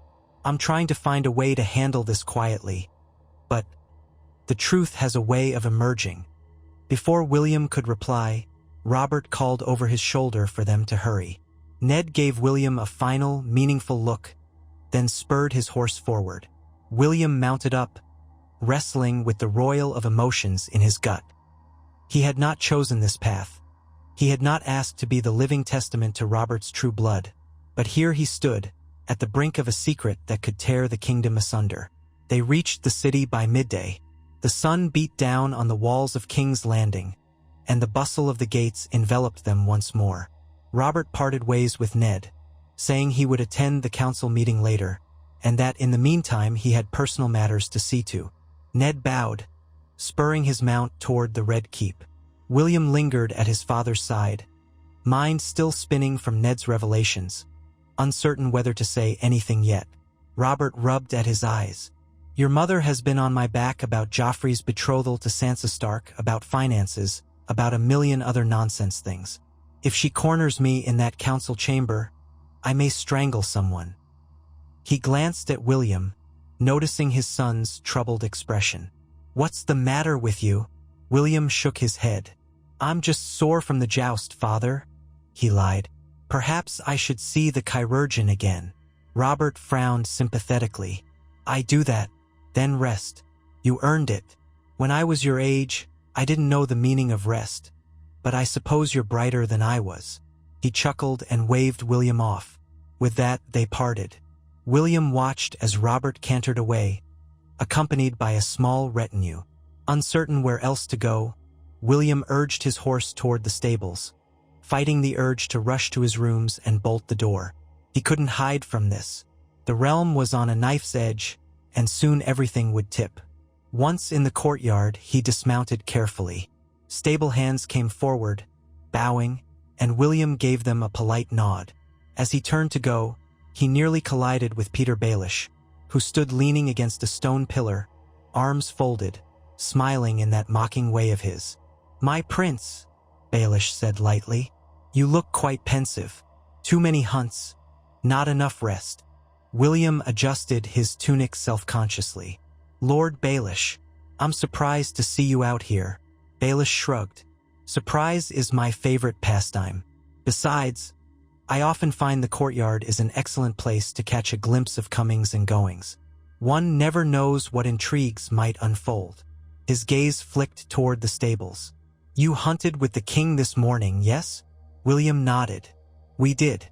It was a good outing." "Wonderful," Baelish said smoothly. "I heard from a little bird that the king might do something rash soon. He's been in a sour mood. You'd know better than I, though." William felt a chill. Littlefinger's words hinted that he was fishing for information. "He's unhappy about the crown's debt," William lied, hoping to deflect. "Ah, yes, the debt," Baelish said, unconvinced. "A pressing matter indeed. Well, I suspect we'll see what action he takes before long." He offered a short bow. "Good day, my prince." William offered a curt dip of his head and continued on. Petyr Baelish was dangerous in his own way. He orchestrated alliances and betrayals like a man playing an intricate board game. If Ned Stark's investigation reached Baelish's ears, or if the Queen caught wind of it, only the gods knew what chaos might follow. The day passed slowly. William spent some time in the library, attempting to distract himself with books of ancient Westerosi history, but his thoughts kept drifting. When the midday meal arrived, he took only a bowl of broth and retreated to his chambers, ignoring the stares of courtiers who noticed his bruised temple and stiff stride. He felt as though every conversation, every glance, might conceal an agenda. As sunset approached, he found himself standing on a balcony overlooking the Red Keep's training yard.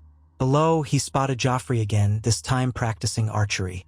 Myrcella and Tommen stood off to the side, clapping as their brother released arrow after arrow.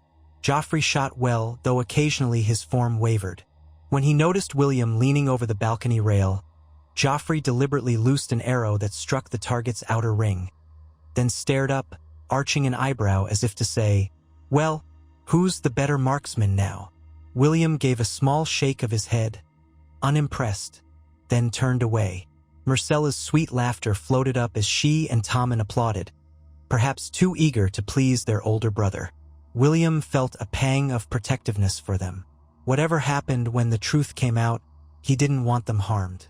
They might not share his father's blood, but they were innocent of the crime of their birth. He left the balcony, wandering through torchlit corridors.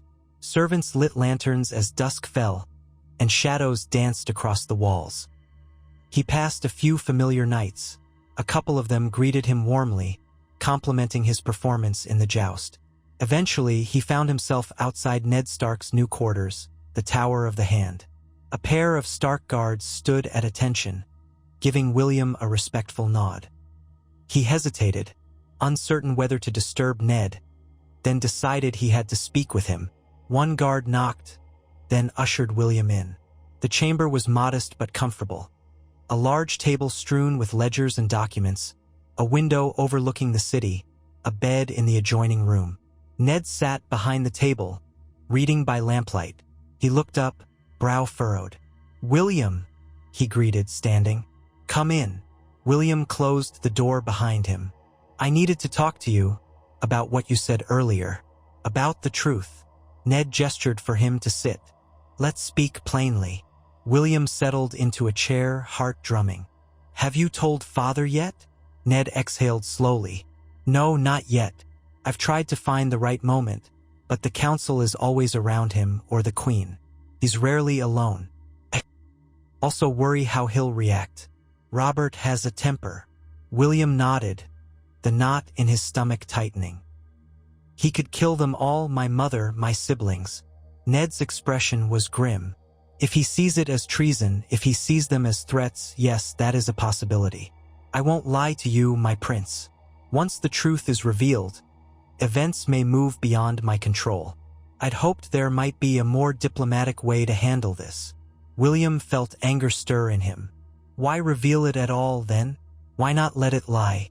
I know it's false for them to claim the throne after Father, but would it not keep the realm from civil war?" Ned's voice took on that note of stark honor. "I cannot abide a lie of this magnitude. If Joffrey were to sit the Iron Throne, he'd rule by false right, and the realm would suffer. You've seen how he acts. His mother would rule through him, or worse yet, his uncle Jaime. All the while, the true line of succession would be set aside." William leaned forward, elbows on his knees. "So what do we do?" Ned ran a hand through his hair. "I'm going to attempt to speak to your father in private soon, with caution. If he understands that you are his true heir, perhaps his fury can be directed more narrowly. He might let Myrcella and Tommen live, though Joffrey is older and more dangerous. Still, Robert is no monster. He might be vengeful, but he's not Tywin Lannister." William's chest felt heavy. "Could I talk to him? Maybe I could calm him down, if you tell him the news in my presence.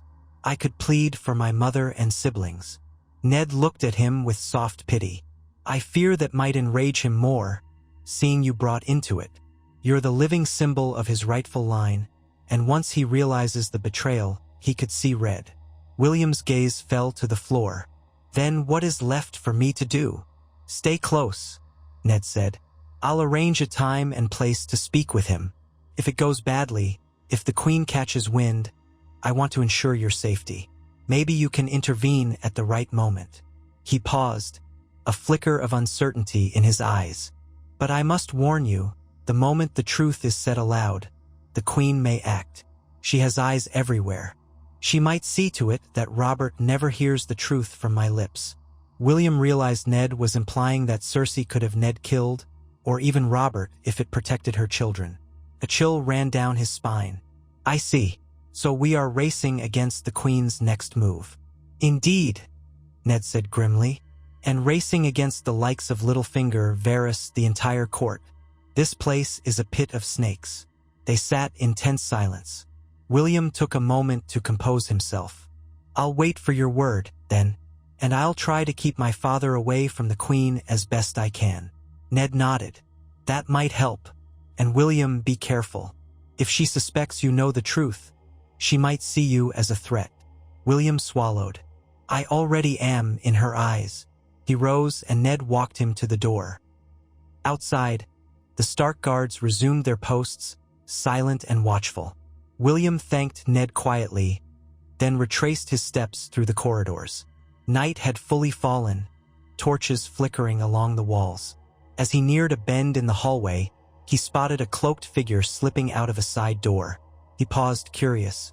The figure hesitated, glancing around, then lowered the hood to reveal Arya Stark. She jumped when she saw him. "Prince William," she said, voice hushed. He inclined his head. "Arya, skulking about at night?" She scowled. "I'm not skulking. I was just practicing." He noticed the wooden sword in her hand. "Practicing your water dancing again?" He'd heard rumors that her father had hired a Bravosi instructor. Arya's defiant gaze flicked around, making sure no one else was near. "Yes, I'm better than half the boys in the yard. But Sansa says a proper lady shouldn't hold a sword." William allowed a gentle smile. "You're not the only one who thinks differently. My father used to say a well-bred lady can be as fierce as any man with the right training." He paused, considering everything swirling in his mind. "Just be careful wandering the castle at night." She nodded, then pursed her lips. "I will, but be careful yourself. I heard rumors, something about the Queen being angry with you for riding in the tourney. Sansa told me she was ranting." Joffrey said. "Never mind." William's heart sank. "What did he say?" Arya's face twisted. "He said if you keep showing him up, he'll make you regret it. I told him he was a coward, but he just laughed." William exhaled. "Thank you for warning me. Don't let him bait you, Arya." She shrugged. "He's not worth the bother. Good night, William." He watched her hurry away, disappearing around another corner. With a heavy sigh, he continued to his room. Once inside, he bolted the door. The flickering fire in the hearth cast dancing shadows. He sank onto his bed, mind racing. The tension in King's Landing seemed to coil like a viper around his ankles, threatening to strike at any moment. Sleep came fitfully. He dreamt of the tourney, of a lance knocking him from his horse, of a monstrous lion with golden fur snarling at him while a stag's shadow loomed in the background. He woke in a cold sweat, heart hammering. The windows were still dark, so he tried to settle again, eventually drifting into uneasy slumber. The next day passed in a blur of forced pleasantries. William attended a small council session at his father's request, though he was not an official member. He sat off to the side as the king bickered with Pycelle and Baelish about finances, argued with Varys about the city's watch, and listened half-heartedly to Renly Baratheon, who served on the council, suggest that they sponsor a new festival to quell discontent among the small folk. Ned Stark was present, silent and watchful. Cersei was absent, as was Jaime. William noticed the king scanning the room impatiently, no doubt longing to be away from these trivialities. At one point, Robert pounded a meaty fist on the table. "We're done here. I can't stomach more talk of coin and festival plans. Ned, walk with me." He strode out, Ned following. William took the chance to slip out as well, but Baelish intercepted him, engaging him in a conversation about revenue from ports in the Stormlands. William nodded politely, giving vague answers. Eventually, Baelish lost interest and let him go. He found Robert and Ned along a corridor leading to the royal apartments, voices low. William slowed, not wanting to intrude, but Robert spotted him and beckoned him forward. Ned gave William a pointed look. Perhaps this was the private moment he'd been waiting for. William's pulse raced. He saw the tension in Ned's posture, heard the tightness in Robert's voice. "A matter we must discuss," Ned was saying. "Privately, if you please." Robert frowned, bristling. "Has the realm gone mad, that the hand demands so many private words?" "Fine, fine. William, you may stay if you like. You're my son. No reason you can't hear whatever Ned has to say."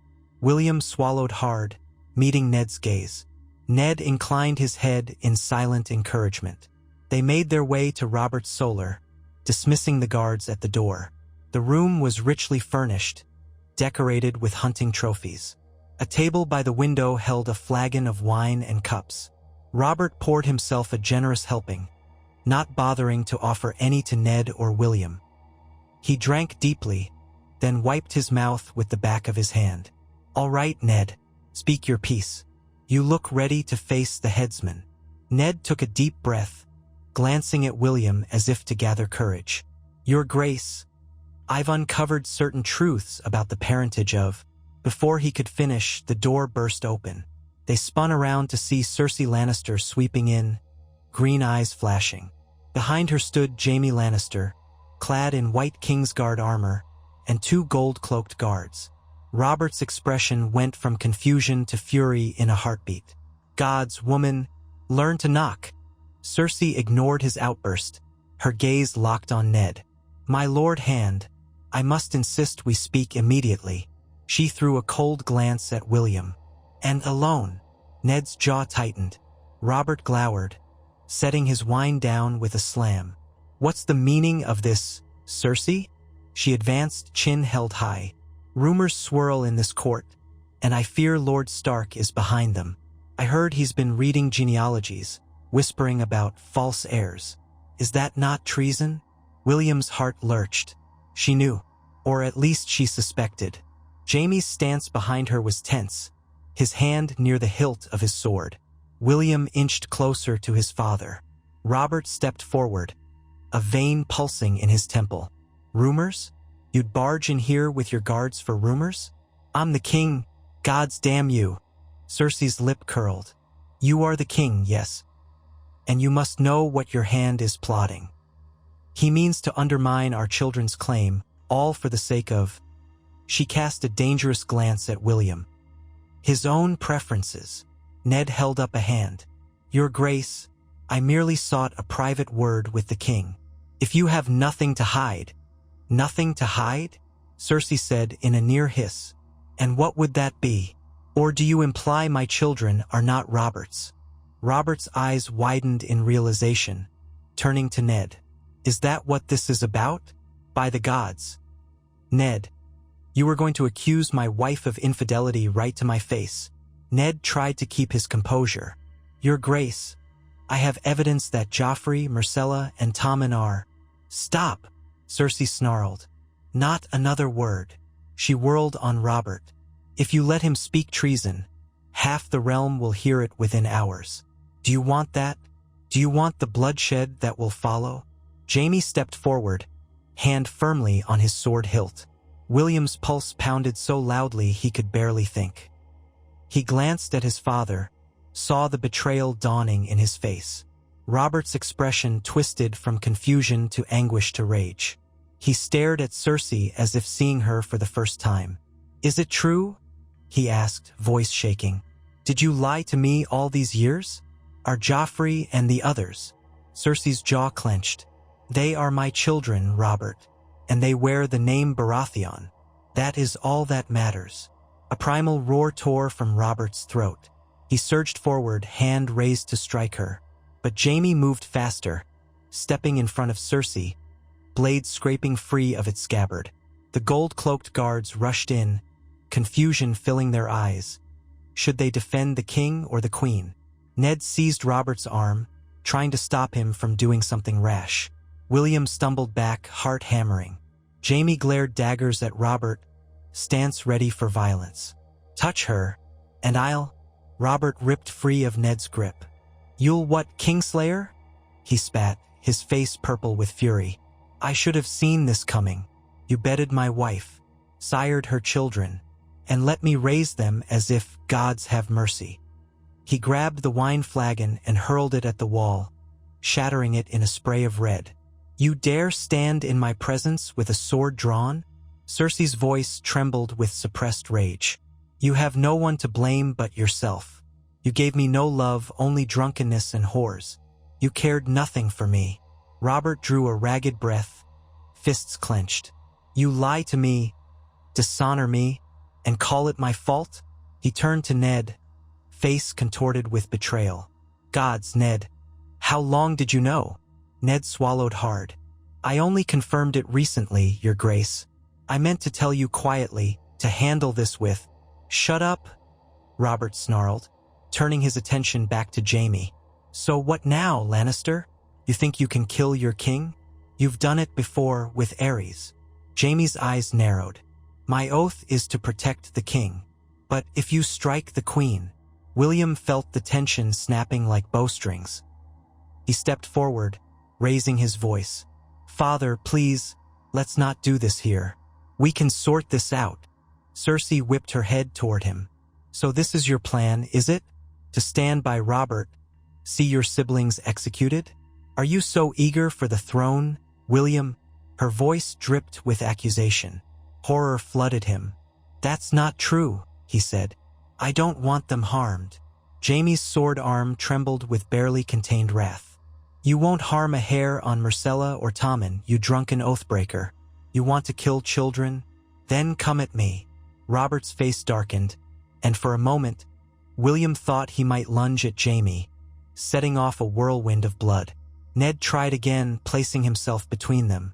Your Grace, for the sake of the realm, let's step back. Fighting in these halls will only lead to ruin. The two gold-cloaked guards shifted uncertainly. One said, Your Grace? Your orders. Cersei seized that moment. Seize Lord Stark for treason, she snapped. And the prince. They conspired to unseat the rightful heirs. Robert roared, Don't you dare! The prince is my son, you vile woman. He glared at the guards. Stand down or I'll see you all hanged. Chaos crackled in the air. Jaime hesitated, glancing at Cersei, then at Robert. William saw the flicker of conflict in the Kingslayer's green eyes. Robert was king, but Jaime's sister was in danger. Finally, Jaime sheathed his sword with a sneer. You're not worth it, he said coldly to Robert, stepping back. Cersei looked ready to spit venom, but she followed suit, stepping away. You will regret this, she said through clenched teeth, eyes flicking from Robert to Ned to William. All of you, she motioned to her guards. Come, we won't remain here to be threatened by a man who calls himself king yet would murder his own children. She swept from the room, Jaime at her side, gold cloaks trailing behind. The door slammed shut, leaving an echo that pressed like a weight on the air. For a moment, no one spoke. Robert's breath came in ragged gasps, tears of rage welling in his eyes.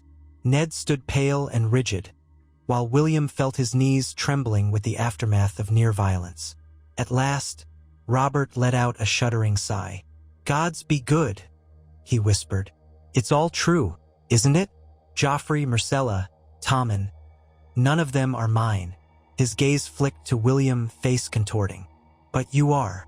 You're my son. My only true son. William's throat tightened. Father, Robert held up a hand. Don't. I need a moment, gods. I need a lifetime. Everything is undone. Ned's voice was grave. What will you do, Your Grace? Robert slumped into a chair, burying his face in his hands.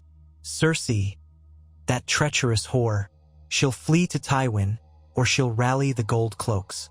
We can't let her slip away. And Joffrey, he'll be a puppet for the Lannisters. She might try to put him on the throne by force. Ned nodded. If you don't act swiftly, the Lannisters will. They have wealth, men, influence. You must secure your hold. The king lifted his head, eyes bloodshot. And that means what? Arresting my wife? Putting the children under guard? Gods, those poor children. Myrcella and Tommen. They've done no harm. He pounded a fist on the arm of the chair. But Joffrey, he's not innocent. I've seen his cruelty. William stepped closer, voice low with urgency. Father, please, you can't just kill them. They're still young. Maybe we can keep them safe. Arrange something. An exile? Robert's eyes flickered with pain. What mercy did Cersei and Jaime show me all these years?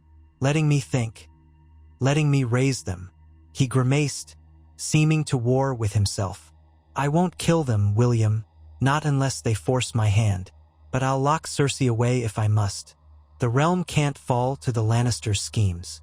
Ned exhaled, relief in his eyes that Robert was at least willing to spare the children for now. "We should gather those loyal to us, to you. The City Watch might still side with the king if we move quickly. Littlefinger controls the purse strings, but perhaps we can bribe the Watch if needed.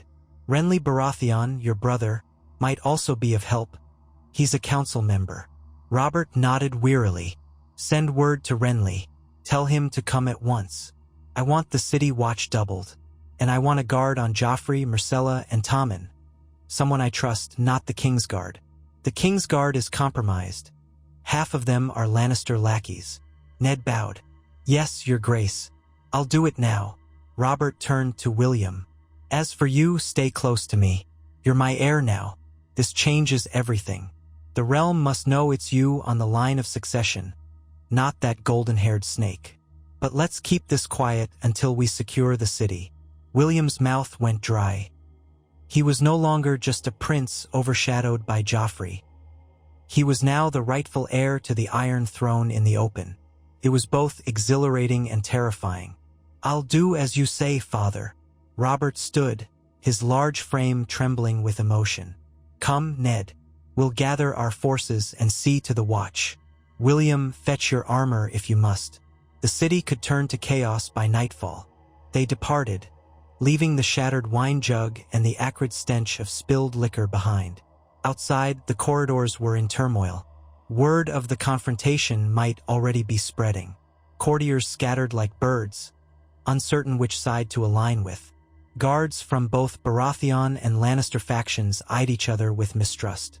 William followed his father, who strode with Ned down the hall, shouting for pages and guards. "Find Renly. Find Ser Barristan Selmy. I want them here now." As they rounded a corner, they nearly collided with Sansa Stark, who clutched a tray of sweetmeats. She looked up at the king's contorted expression and went pale. Robert growled, "Out of the way, girl!" and pushed past without recognizing her. Ned paused long enough to give her a reassuring look, then hurried after him. Sansa stood rooted, eyes wide with confusion. William paused, breathing hard. "My lady," he said, trying to be gentle, "return to your rooms.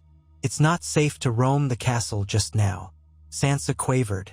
"But what has happened?" He could offer no comforting lie. "There's trouble brewing. Please, go to your father's chambers or stay with your septa." Then he forced himself to jog on, leaving her behind, tears brimming in her eyes. The king's momentum took them to the throne room, that echoing hall of dark stone and shimmering torchlight. Half a dozen gold cloaks guarded the doors, shifting uneasily at the sight of the king's furious stride. Robert's voice boomed across the space as he demanded they be admitted. Inside, the Iron Throne loomed, a jagged mass of swords.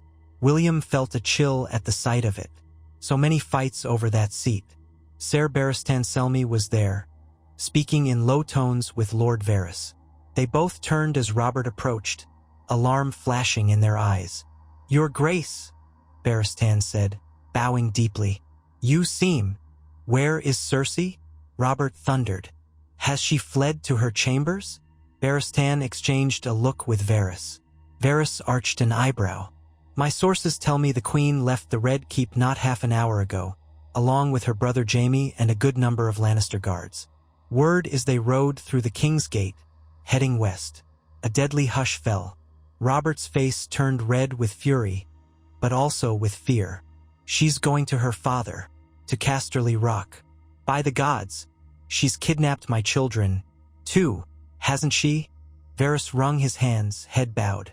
"I do not believe so, sire.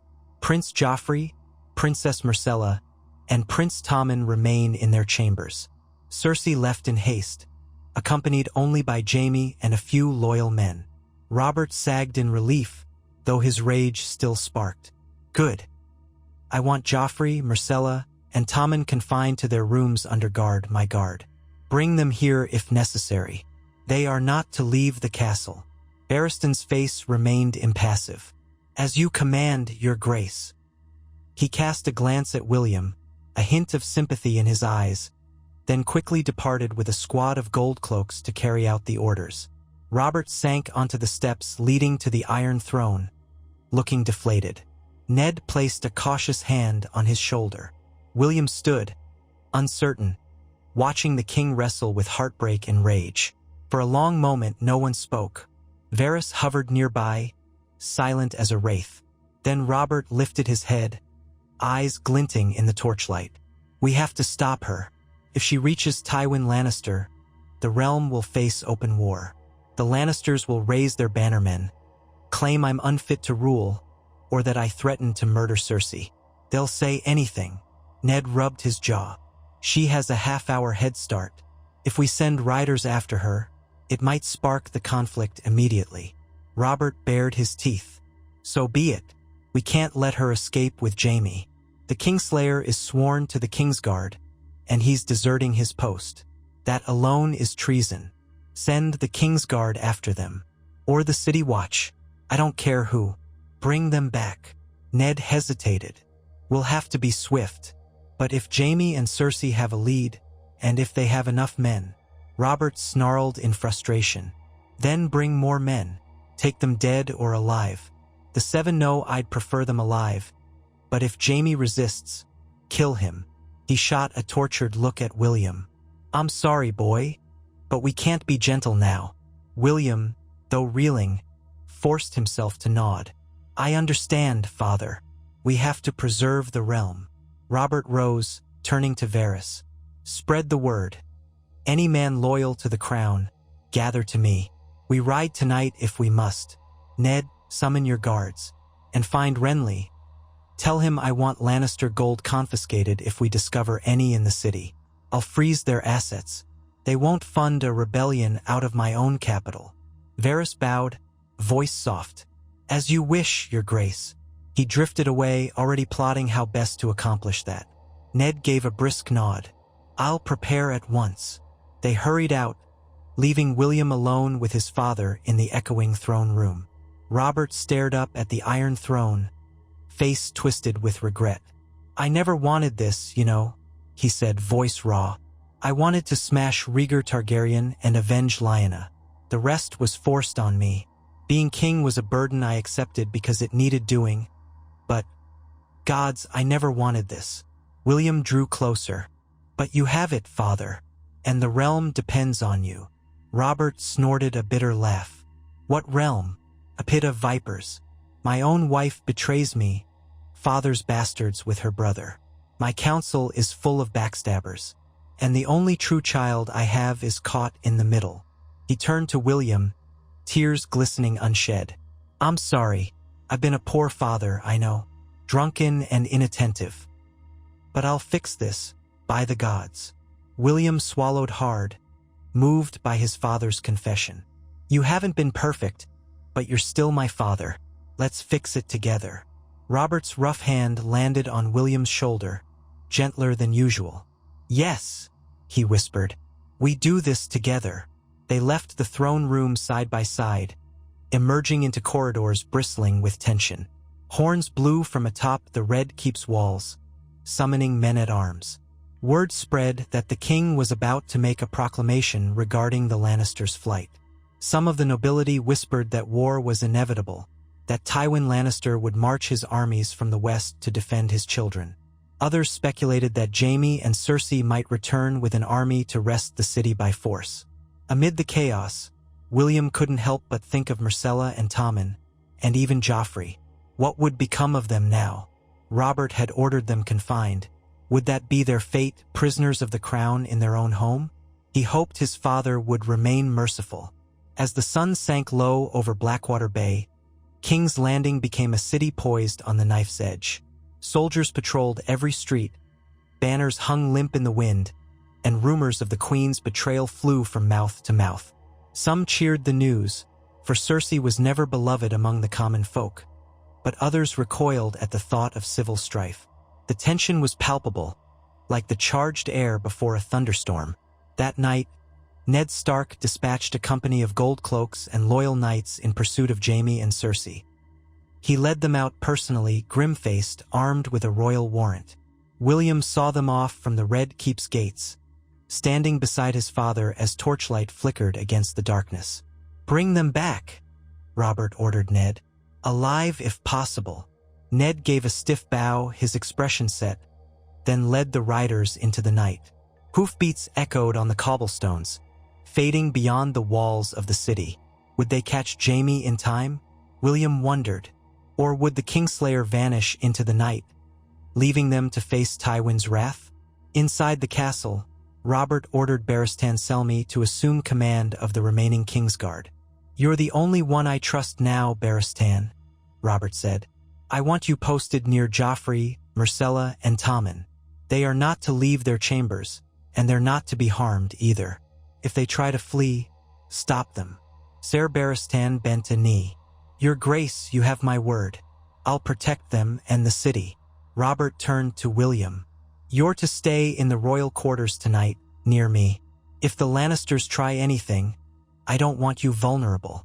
Then, as if recalling something, he added, "Damn, we should send word to your Uncle Stannis in Dragonstone. He'll want to know all of this. He might rally his fleet to help." William nodded, though part of him worried what Stannis would say. Stannis was known for his rigid sense of justice, and he might demand the harshest punishment for the Queen and her children. Still, they needed allies now. He accompanied Robert to the royal apartments, flanked by a score of Baratheon guards. Servants scurried out of the way, eyes wide at the sight of the king's thunderous face. Once inside, they found the apartments surprisingly empty. No ladies-in-waiting, no pages. Most had fled or hidden themselves. A single table was set with cold meats, bread, and ale, likely meant for a late supper. Robert sank heavily into a chair, gesturing for William to join him. Neither had much appetite. Robert ripped a chunk of bread, chewed half-heartedly, then washed it down with ale. William nibbled on a bit of cheese, his mind racing. "Will we be safe tonight?" he asked quietly. Robert snorted. "Safe enough. Let the Lannisters come. My men guard every approach. We have the city, we have the gold cloaks. Tywin might march eventually, but he can't strike us in a single night." He rubbed his temples, then looked at William. "If I die, it all falls to you. Do you understand?" William felt a jolt of fear. "Don't speak like that, father. War spares no man," Robert said grimly. "If they kill me, you must hold the throne. Ned will help, Renly too, perhaps even Stannis. But you are the crown prince. No, you're my only true heir. You must carry on." William's throat felt tight. He remembered the stories of Robert's rebellion, how his father had faced impossible odds and come out victorious. Yet war had a way of taking even the mightiest. "I understand," he said finally, though the thought of it chilled him. "But I don't want you to die." Robert smiled bitterly. "Nor do I, but we don't always get what we want. I wanted peace, a loving wife. Guess the gods had other plans." He tore another chunk of bread, his appetite as scattered as his thoughts. A commotion sounded outside the door, voices raised in argument. Robert shoved back his chair and stood. William followed, heart pounding. A guard opened the door to reveal Joffrey, flanked by 2 Baratheon soldiers who held the young prince by his arms. His golden hair was disheveled, and his green eyes blazed with indignation. "Unhand me," Joffrey spat, struggling. Robert stared, face twisting. "What is this?" One guard bowed hurriedly. "Your Grace, the prince tried to slip past the corridor guard. He said he was looking for his mother." Robert's jaw clenched. "She's not here. She fled. You'll remain in your chambers." Joffrey glared, eyes darting between Robert and William. "You can't keep me prisoner. I'm the heir to the throne. I'm the crown prince." William felt the blow of those words, a hollow ache in his chest. Robert's face darkened. "You are no son of mine," he growled, stepping forward. "It's all a lie." Joffrey's eyes flicked with confusion and fear. "That's not true. My mother said." "Your mother lied," Robert roared. "You have her brother's blood, not mine. Now get out of my sight before I—" He abruptly clenched his fists, forcing himself not to strike. Joffrey's face went pale. For all his bluster, he was still a boy, and the king's fury shook him. He shot a hateful look at William. "You did this?" he hissed, voice cracking. "I knew you were jealous, always trying to upstage me. Now you've turned father against me." William shook his head, trying to maintain composure. "I didn't want this, Joffrey spat at the floor near William's feet. "Liar. You've always wanted to see me cast aside so you could be the only prince. Well, I hope you choke on your throne." Robert gave a terse nod to the guards. "Take him back to his rooms. Seal it. I don't want him roaming the castle." The guards dragged Joffrey away, his curses echoing down the corridor. Robert closed his eyes for a moment, an expression of deep sorrow crossing his face. "I pity that boy," he murmured. He never had a chance with that mother of his. William stood by his father's side in silence. He felt no satisfaction seeing Joffrey brought low. Indeed, it made him sick to know they'd grown up in the same castle, pretending to be brothers, while betrayal had festered in the shadows. He wanted to console Robert, but words failed him. They returned to the table, though neither resumed eating. Outside, the torches burned low. The castle felt like a siege had already begun, a siege from within. William looked at his father, who sat staring at the wall, the flicker of torchlight casting hard lines on his face. So much had changed in a single day. The illusions of family, the veneer of courtly politeness, all shattered. Only the raw truth remained. Robert was king, William his sole recognized heir, and the Lannisters were enemies of the crown. A rap on the door startled them both. A Baratheon guard stepped in. "Your Grace, Ser Barristan has returned from placing the younger prince and princess under guard. He requests an audience." Robert wiped a hand across his face. "Send him in." Barristan entered, helm in hand. He bowed low, then spoke quietly. "Myrcella and Tommen have been confined as you ordered. They're frightened, Your Grace. Tommen is crying for his mother." Robert winced, pulling at his beard. "And Myrcella?" Barristan's gaze flicked to William. "She's composed, but confused. She asked for Prince William, said he might explain. Should I allow him to speak with her?" Robert looked at William. "Do you want to? They're not your blood kin, but I know you care for them." William felt tears threaten, recalling Myrcella's sweet smile, how she'd looked up to him, how Tommen clung to him whenever Joffrey turned cruel. "Yes," he said softly. "I'll see them if you allow it." Robert nodded. "Go. Tell them the truth if you must. But do it gently. They're just children." William followed Barristan out, his heart pounding. The corridors felt claustrophobic. Guards stood at every corner, their expressions grim. He wondered if some of them were sympathetic to the Lannisters. If so, they kept quiet for now. In another wing of the Red Keep, they came to the doors of a suite once reserved for royal children. Two stern Baratheon men-at-arms stood watch. They stepped aside for Barristan and William. Inside, the chamber was dimly lit by a single lamp. Myrcella sat on a cushioned chair, hands folded in her lap. She looked up when William entered, relief mingling with fear on her face. Tommen huddled on the bed, clutching a pillow, tears streaking his cheeks.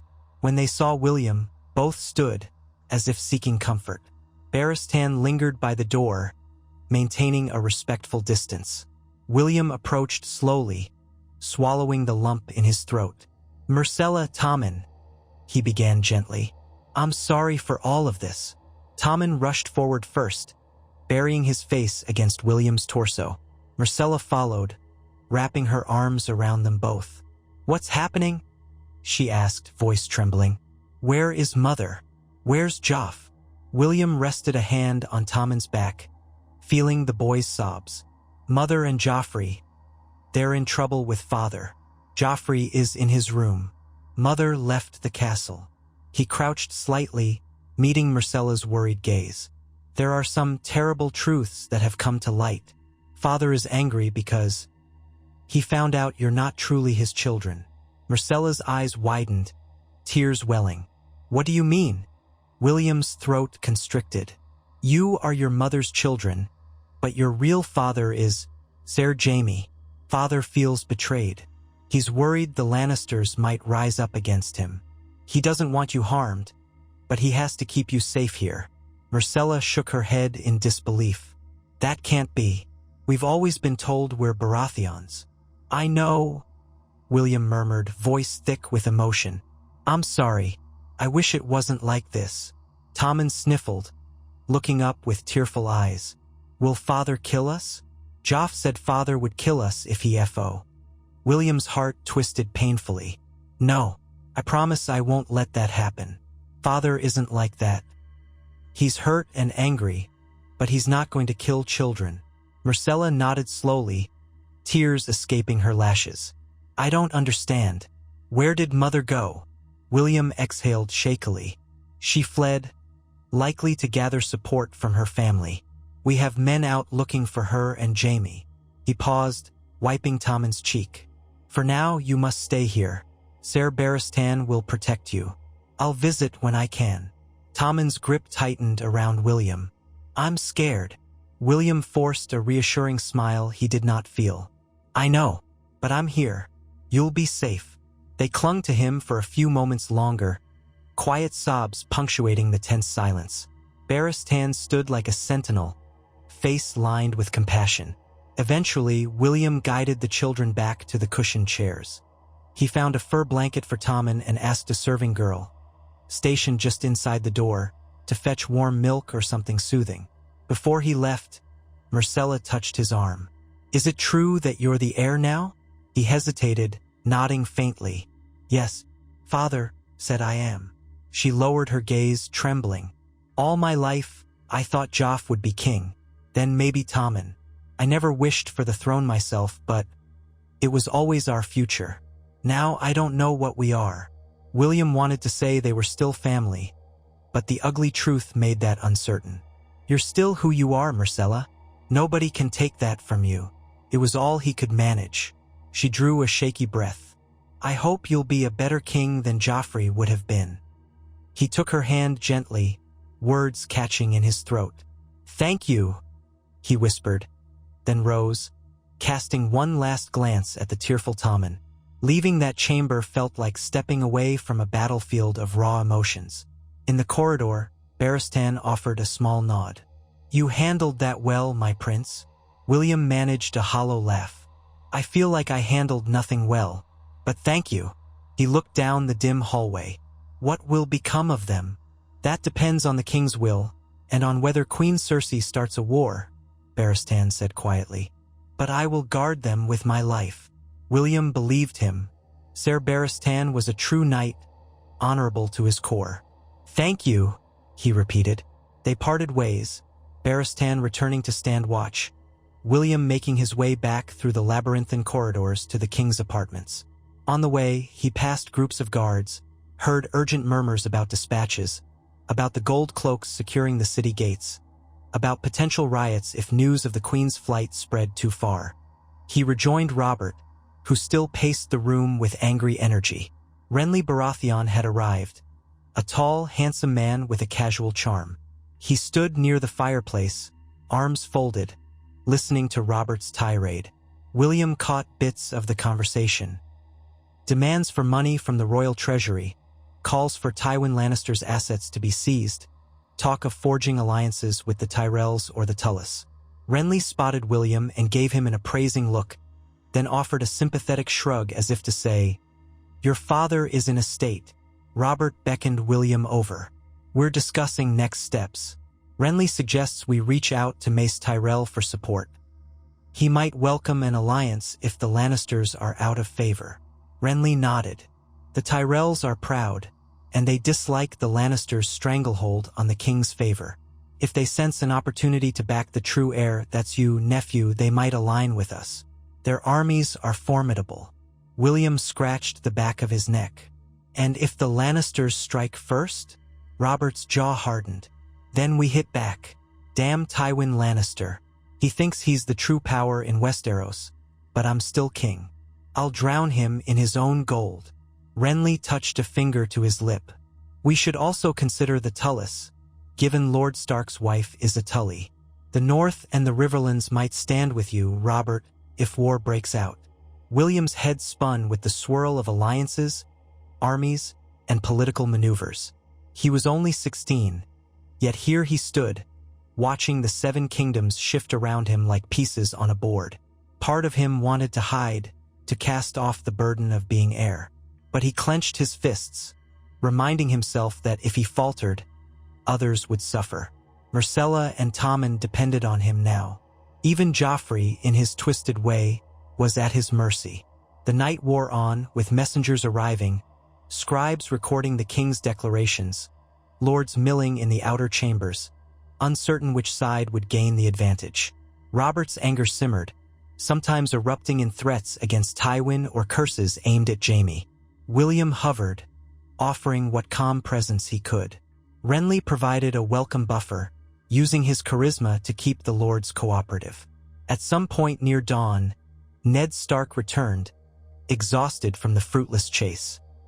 He'd found no trace of Jaime or Cersei along the roads west, only a few scattered rumors that a small party of well-armed riders galloped hard for the Gold Road.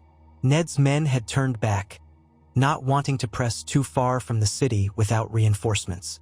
Robert thundered in frustration, slamming a fist on the table. They're gone. Damn them to the 7 hells. Now we wait for Tywin's next move.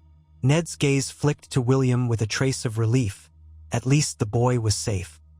He described how the City Watch had begun fortifying the gates and how the Lannister household within the Red Keep was under close guard.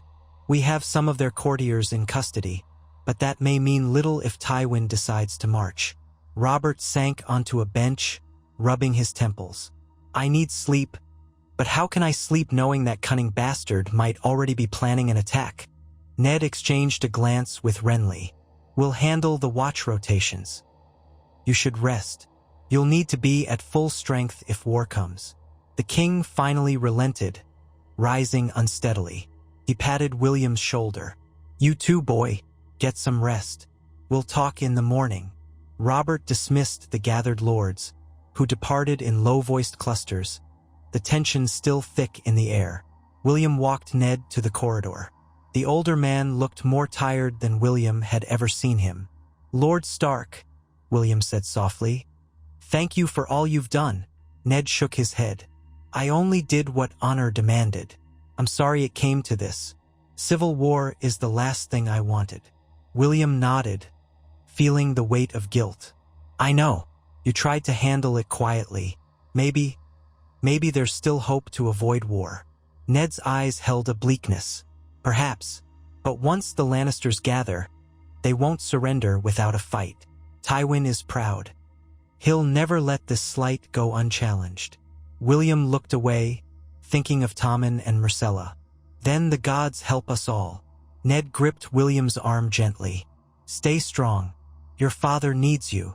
With that, Ned departed, leaving William to find what rest he could. He returned to the king's apartments, where Robert was already snoring in a chair, a half-finished cup of wine in his hand. Servants bustled quietly, clearing away maps and documents. One of them offered to show William to a nearby bedchamber. He agreed, stumbling into the dark room and collapsing onto the bed, mind racing with images of swords and golden lions, black-haired stags and crying children. So began the new chapter of the realm's history, a kingdom on the verge of tearing itself apart. Cersei and Jaime had fled, and the question of whether the realm would be soaked in blood now loomed. Robert Baratheon, once a mighty rebel, was confronted with betrayal at the heart of his own house.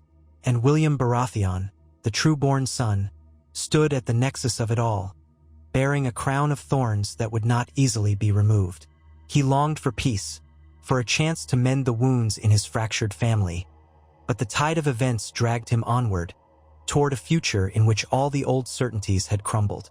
Only the gods could say whether the 7 kingdoms would survive the storm yet to come, or whether that storm would become the tempest that changed Westeros forever.